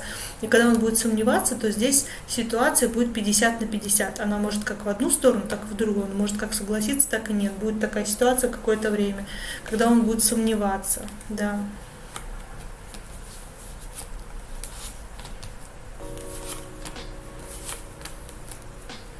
Но он будет думать, что это возможно. У него будут сомнения. Нет, но он все равно примет решение. Ну, не получается. Он, даже 2 карты вышли, 2 карты подряд, что он все-таки будет уходить. Он будет об этом думать. Это не будет так сразу, что нет. Он будет так, то есть, выпадает так. Ну, можете ему, конечно, сказать об этом, чтобы не ждать. Да, но потом он все равно уйдет, все равно как бы он примет решение, что он не потянет, как бы он этого не хочет.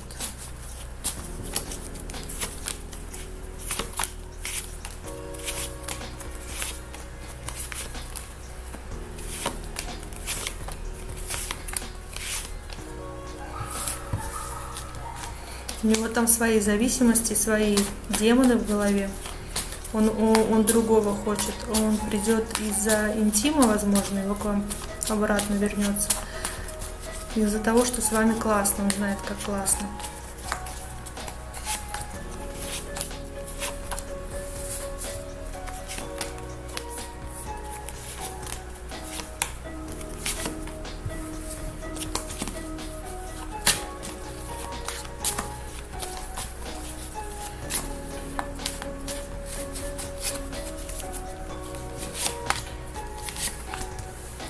Какие я все помешала и вытащила всего 2 карты.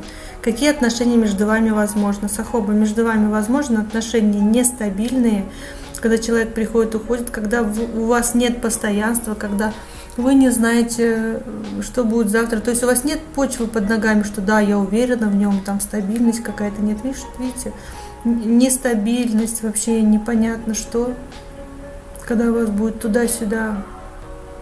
колбасить, да, вот из этого, из-за того, что непонятно, что происходит, ни да, ни нет.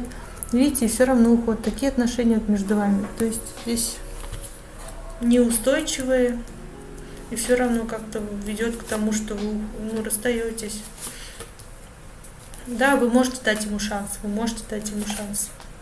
но он этим шансом не воспользуется, скорее всего. Ну, попробуйте. Выпадает, что нет. Но будет думать, он будет думать. Это не так, что сразу он будет думать, это какое-то время все-таки у него займет, что он будет думать все-таки. Это не так просто. Он тоже будет сомневаться. Да будет любовь у вас.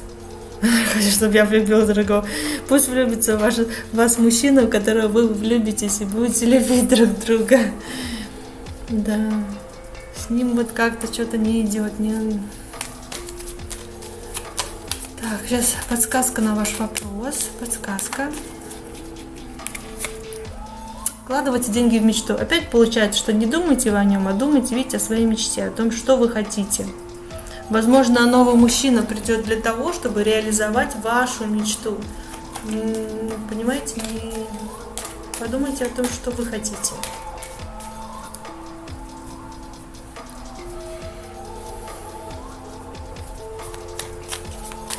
Пусть в вас влюбится классный мужчина, и вы влюбитесь в него. И будете жить долго и счастливо в большом-большом доме вашем, или где вы там хотите.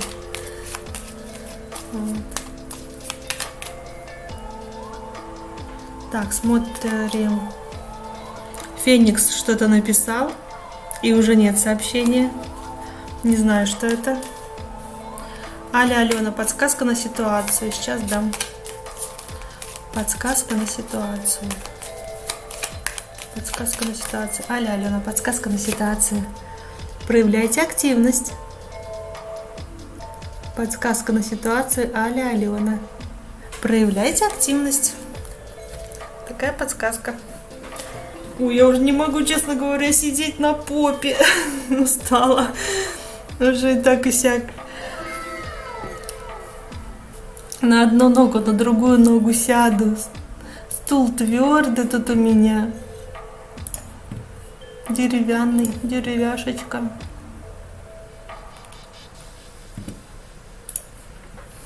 Будет ли любовь? Благодарю вас тоже, благодарю.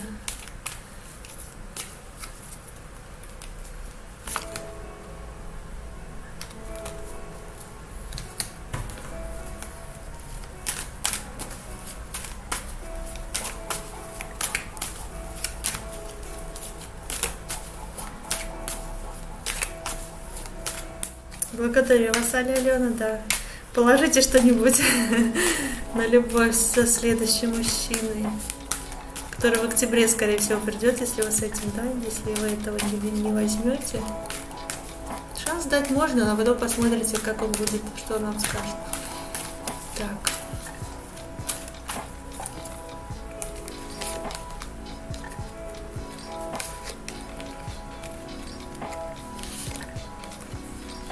Вам будет со следующим мужчиной страшно строить отношения. Здесь не показывает любовь, здесь просто со следующим мужчиной вы будете бояться строить отношения, будете закрываться.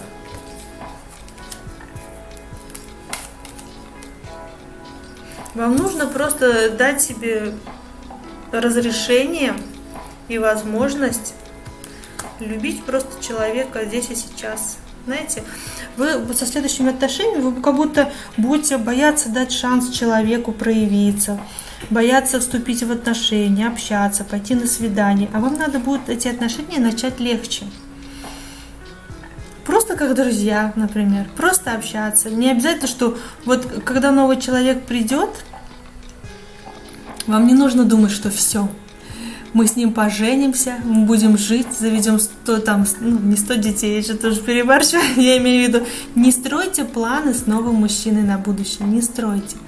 Вы общаетесь просто потому, что, например, вам понравился человек. не думайте о том, что это ваш будущий муж. Просто потому что вам с ним хорошо общаться, просто узнать, какой это человек, что ему интересно, там, выпить вместе кофе, обсудить что-то там, да, общие интересы найти, там, да, кому какая музыка нравится, смотрел ли это кино, да, куда ты там хочешь поехать в отпуск. Ну, то есть что-то такое, вот просто общение. Сначала общайтесь, чтобы вы могли друг другу открыться и вот так вот мягко подходите друг к другу, чтобы вам было комфортно. Вот найдите вот это вот состояние. Не нужно в штыки воспринимать там, все, ты не подходишь для мужа, да, или ты там, или наоборот, ты же мой будущий муж, ты должен вести себя так и так. Нет, легче относитесь легко, просто к мужчине. Общайтесь, как будто вот вы друзья, знакомые, как бы вы не думаете, что будет завтра. Вы не думаете, что вот завтра вы поженитесь, или что вот мне надо вести себя так, потому что я же будущая жена его. Нет, ведите себя естественно.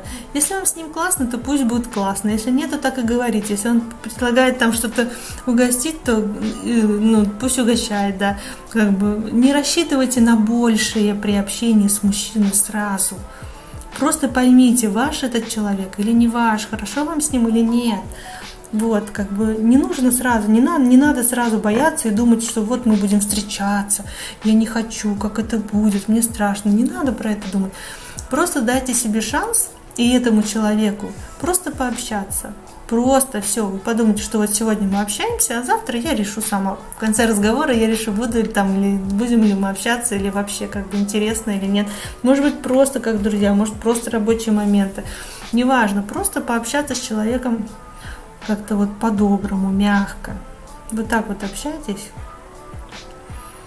не думая о том, что у вас будет что-то в будущем. Прям вам нужно научиться получать наслаждение сейчас.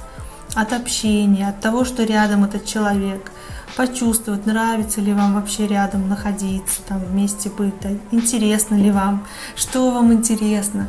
Потом уже вы поймете, что бы вам хотелось вместе сделать, там, продолжить общение, возможно, да, куда-то пойти, там, спросить совет у него можете. То есть, как бы вот, вы должны почувствовать вообще, что бы вы хотели с этим человеком дальше продолжать там общение или нет.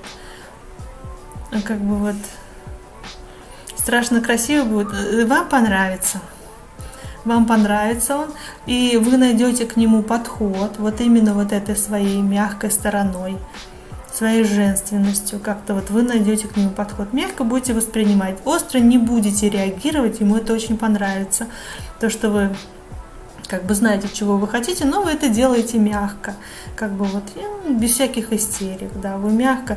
Это как, знаете, это как не спугнуть бабочку, я бы так сказала, или там, например, дикого зверя, да, не спугнуть, так мягко, вы там за ушком почесать, там поговорить с ним, он такой, ему с вами хорошо и спокойно, то есть никаких агрессивных моментов, громких слов, вот это вот резких движений, да, вот никакой ругани, ничего. И вы должны быть такая спокойная с ним. Вам должно быть комфортно. И ему, он тоже будет на этих же эмоциях, он будет расслабляться в вашем обществе. И он весь так, ему тоже будет классно. То есть вот надо, чтобы такая энергетика была. Вы женщина, вы можете это создать. Мужчина, он как бы воин, да. Он там на работу, в мамонта завалить, да. Такая немножко энергетика у него. А вы спокойно, вы должны обволакивать своей энергией. И вот при общении вы должны общаться как-то мягко. И вы поймете, потому человек к вам откроется, ему будет с вами комфортно в этой энергии, и вот вы поймете, ваш, не ваш, даже вы можете не обязательно там сразу думать, что все, мы поженимся, у нас будет там 10 детей. Не понимаете, какие чувства будут, вы сейчас не поймете, это надо приобщить, вам нужно понять, как вы хотите, чего вы хотите, вам просто нужно научиться наслаждаться жизнью без своего мужчины, без мужа, без будущего, там, без прошлого. Вам просто нужно получать удовольствие от общения с людьми, с мужчинами. Не значит, что это ваш будущий муж. Просто общаться с мужчинами нужно научиться спокойно, чтобы вам было комфортно. И не важно, что вы там сначала там чувствуете, да, но это важно, но я имею в виду по страхам, если вы боитесь, да, то есть вам просто нужно начать общаться, вы поймете, что мужчине может быть самому страшно с вами общаться, сам не уверен. То есть он хотел бы там, да, то есть, просто нужно не бояться общаться с мужчинами. Спокойно и по-дружески, и вот как бы с пониманием, и на одной волне у вас там общие темы пойдут. Вот. Переключусь к нему.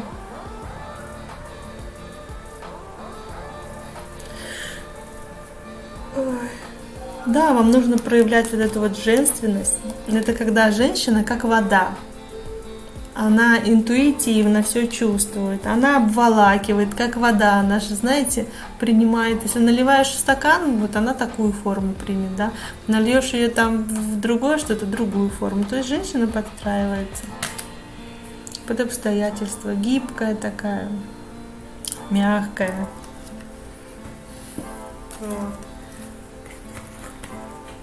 Вам нужно научиться прислушиваться к своей интуиции, знать, чего вы хотите, как вам нравится, как вы любите отдыхать. Может быть, у вас хобби какое-то есть, которое вам нравится, которое доставляет вам удовольствие. И когда начнете общаться, у вас появятся общие интересы. Красивый будет, красивый. Опять выпадает маг. Он будет нравиться не только вам. Вам он будет нравиться. Говорю, женщины могут на него засматриваться. Но он знает, кому свое внимание он будет отдавать. Не всем женщинам он будет отдавать свое внимание. Только своей. Вот.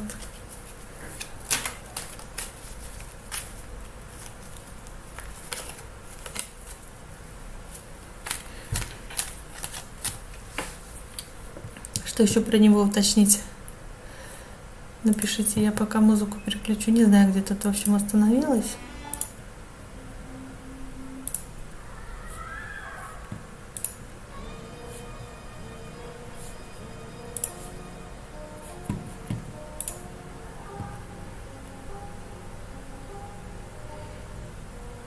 Попадаются девушки Максиму тут с ростом личности. Ну и девушкам тоже могут попадаться такие мужчины. Так что, Максим, тут никто не застрахован. Просто надо определить сразу этот тип личности. И все. Тут уже ваш выбор, общаться или не общаться. Попадаются люди всегда разные. Встречается на нашем пути много разных людей. Просто вы сами выбираете, общаться с этими людьми или нет. И если вы видите какой-то человек, это уже хорошо. А дальше уже вы выбираете, общаться с ним или нет. Будете ли вы его любить? Будете ли вы его любить? Вам будет с ним интересно. Самая первая карта, которая выпадает. Вам будет с ним интересно, потому что эта карта выпадает, когда человек новый, и когда вы еще о нем ничего не знаете, и этот человек вам очень будет интересен. Вы будете чувствовать себя стабильностью. У вас, знаете, у вас больше будут какие чувства? Что он стабильный, он надежный, мне с ним хорошо. Вам будет нравиться его фигура. Да, он вам дает стабильность, надежность. Тут нет как таковой любви, я так сказала, но вам будет с ним интересно, стабильно и надежно. Так, вот. Да, будет страсть. Сама любовь, страсть будет, вот, и вытащила карту, будет страсть. Да. Да, будет любовь, романтика. Сначала вам будет с ним интересно, да, он будет вам давать стабильность, надежность, и страсть, и романтика будет, потому что выпали вот в итоге все-таки, я уточнила, тут и страсть, и романтика, и как бы, да, будет так.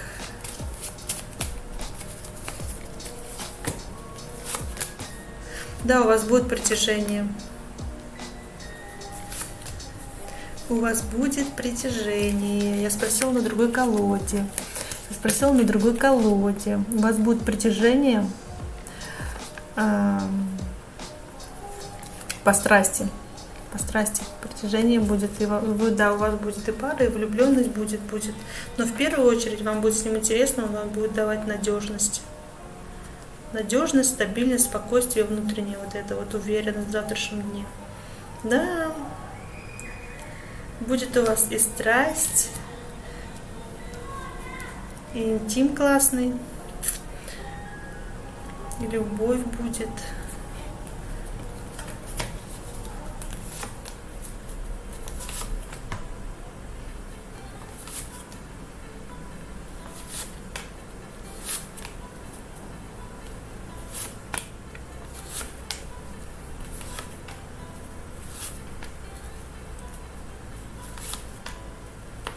Возможно, он вас будет в чем-то ограничивать, потому что будет хотеть, чтобы вы были только его, ждали только его. Вот. Ну, это уже там решите сами.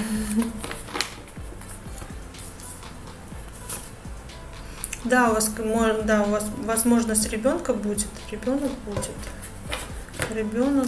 Ребенок, кстати, несколько раз выпадал на этой колоде. Будет помогать, вот это самое такое вот будет помогать. Ребенок будет, тут тоже выпадает, что будет. И на этой колоде, и на этой, да. Если хотите, да, если есть такое желание, то очень большая возможность, вероятность, что будет ребенок. Это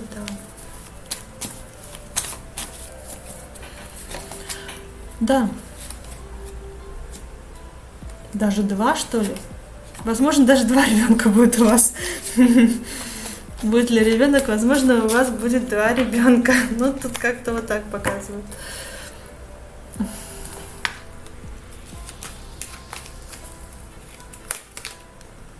Да, вот вам сейчас нужно избавляться от мрачных мыслей. Сахоба, это вам избавляйтесь от мрачных мыслей.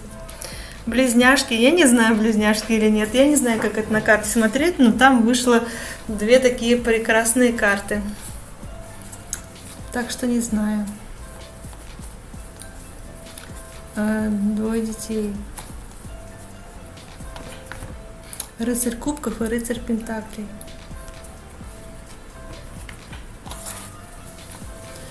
Рыцари, 2 рыцаря, может, и близняшки, не знаю, не могу сказать. 2 рыцаря. Там тут выпадали, там и пажи, а тут рыцари на этой колоде. Так что так. Благодарю вас, тоже благодарю.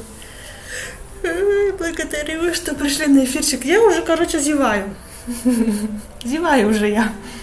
Уложите меня спать, но я спать еще сейчас не буду.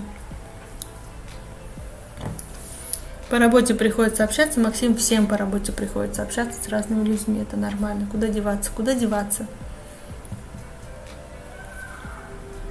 Пока там бывший будет, ну да, пока будет решаться, выйдете уже замуж, может, это точно. Это, кстати, точно, потому что ваш тот, будет себя защищать, то да сё, да, вы можете уже выйти замуж. У вас появится такая возможность. И вам, кстати, тот мужчина будет по судьбе. То есть вы его не пропустите. Вы знаете, тот мужчина, который придет, вы просто как-то вот все равно будете с ним в отношениях. Хотите или не хотите. Но как-то так получится, что все-таки решите с ним строить отношения.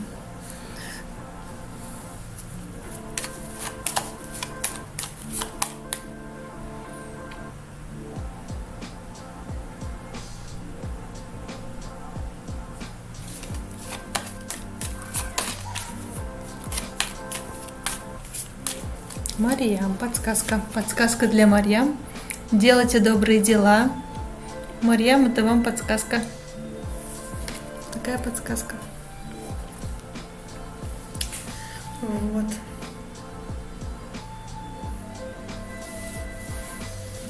Ну что? Давайте посмотрим общий расклад. Послание из будущего. Будет 10 позиций. Благодарю вас, дорогая. Вас тоже благодарю. Давайте посмотрим, будет 10 позиций, послание из будущего. Можете загадать 1 позицию или несколько. И мы посмотрим послание из будущего. Бывший будет, понятно. Ну и пусть. Пусть увидит, что потерял вот такую вот женщину и вообще свое будущее профукал, мягко говоря. Вот. Так что все к лучшему. Он вам тем более не по судьбе, мы же смотрели. Он вам дан именно вот для определенных моментов не очень приятно.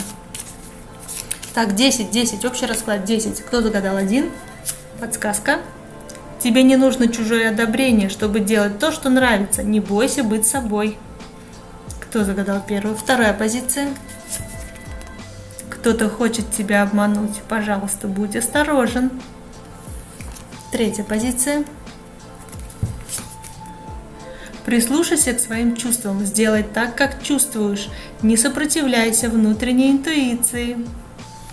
Тут нужно прислушаться. 4 позиция. Ты забыл что-то важное. Ты еще успеешь все исправить. 5 позиция.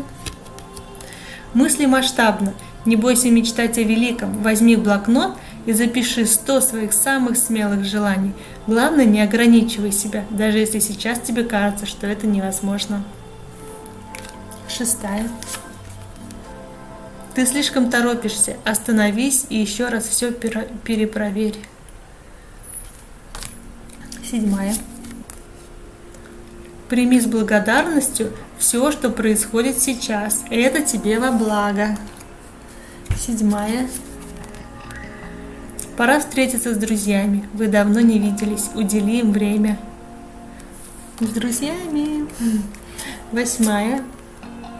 Нужно немного подождать. Ни о чем не беспокойся. Всему свое время. 9. Ты на верном пути. Твой план верный. Ты достигнешь успеха. И 10. Кто загадал? Все в жизни можно изменить. Если ты ничего не делаешь, чтобы изменить то, что не нравится, то ничего и не изменится. Просто сделай первый шаг. Вот это вот общий раскладик такой получился на послание. Вот. Ой, какое-то выскочило. Ну, здесь кому-то явно пора встретиться с друзьями. Видите, давно не виделись. Пришло время встретиться вам. Выпадает несколько раз. Ну что, давайте с вами до субботы попрощаемся. Увидимся с вами в следующую субботу. Так что приходите на мой канал, поболтаем, посмотрим подсказки для вас. Вот. Желаю всем классной недели, суперских выходных, классно поспать, волшебных снов, где будет ваш мужчина или ваша женщина, с которым вы будете общаться. И чтобы запомнили этот сон, хорошо? Вот. Хорошего вам вечера, вам тоже, Сахоба, хорошего вечера. Всем классного вечера, вообще суперских выходных, чтобы у вас все получилось. Всех обнимаю, целую. Увидимся в следующую субботу. Всем пока. Все, пока, удачи вам, удачи.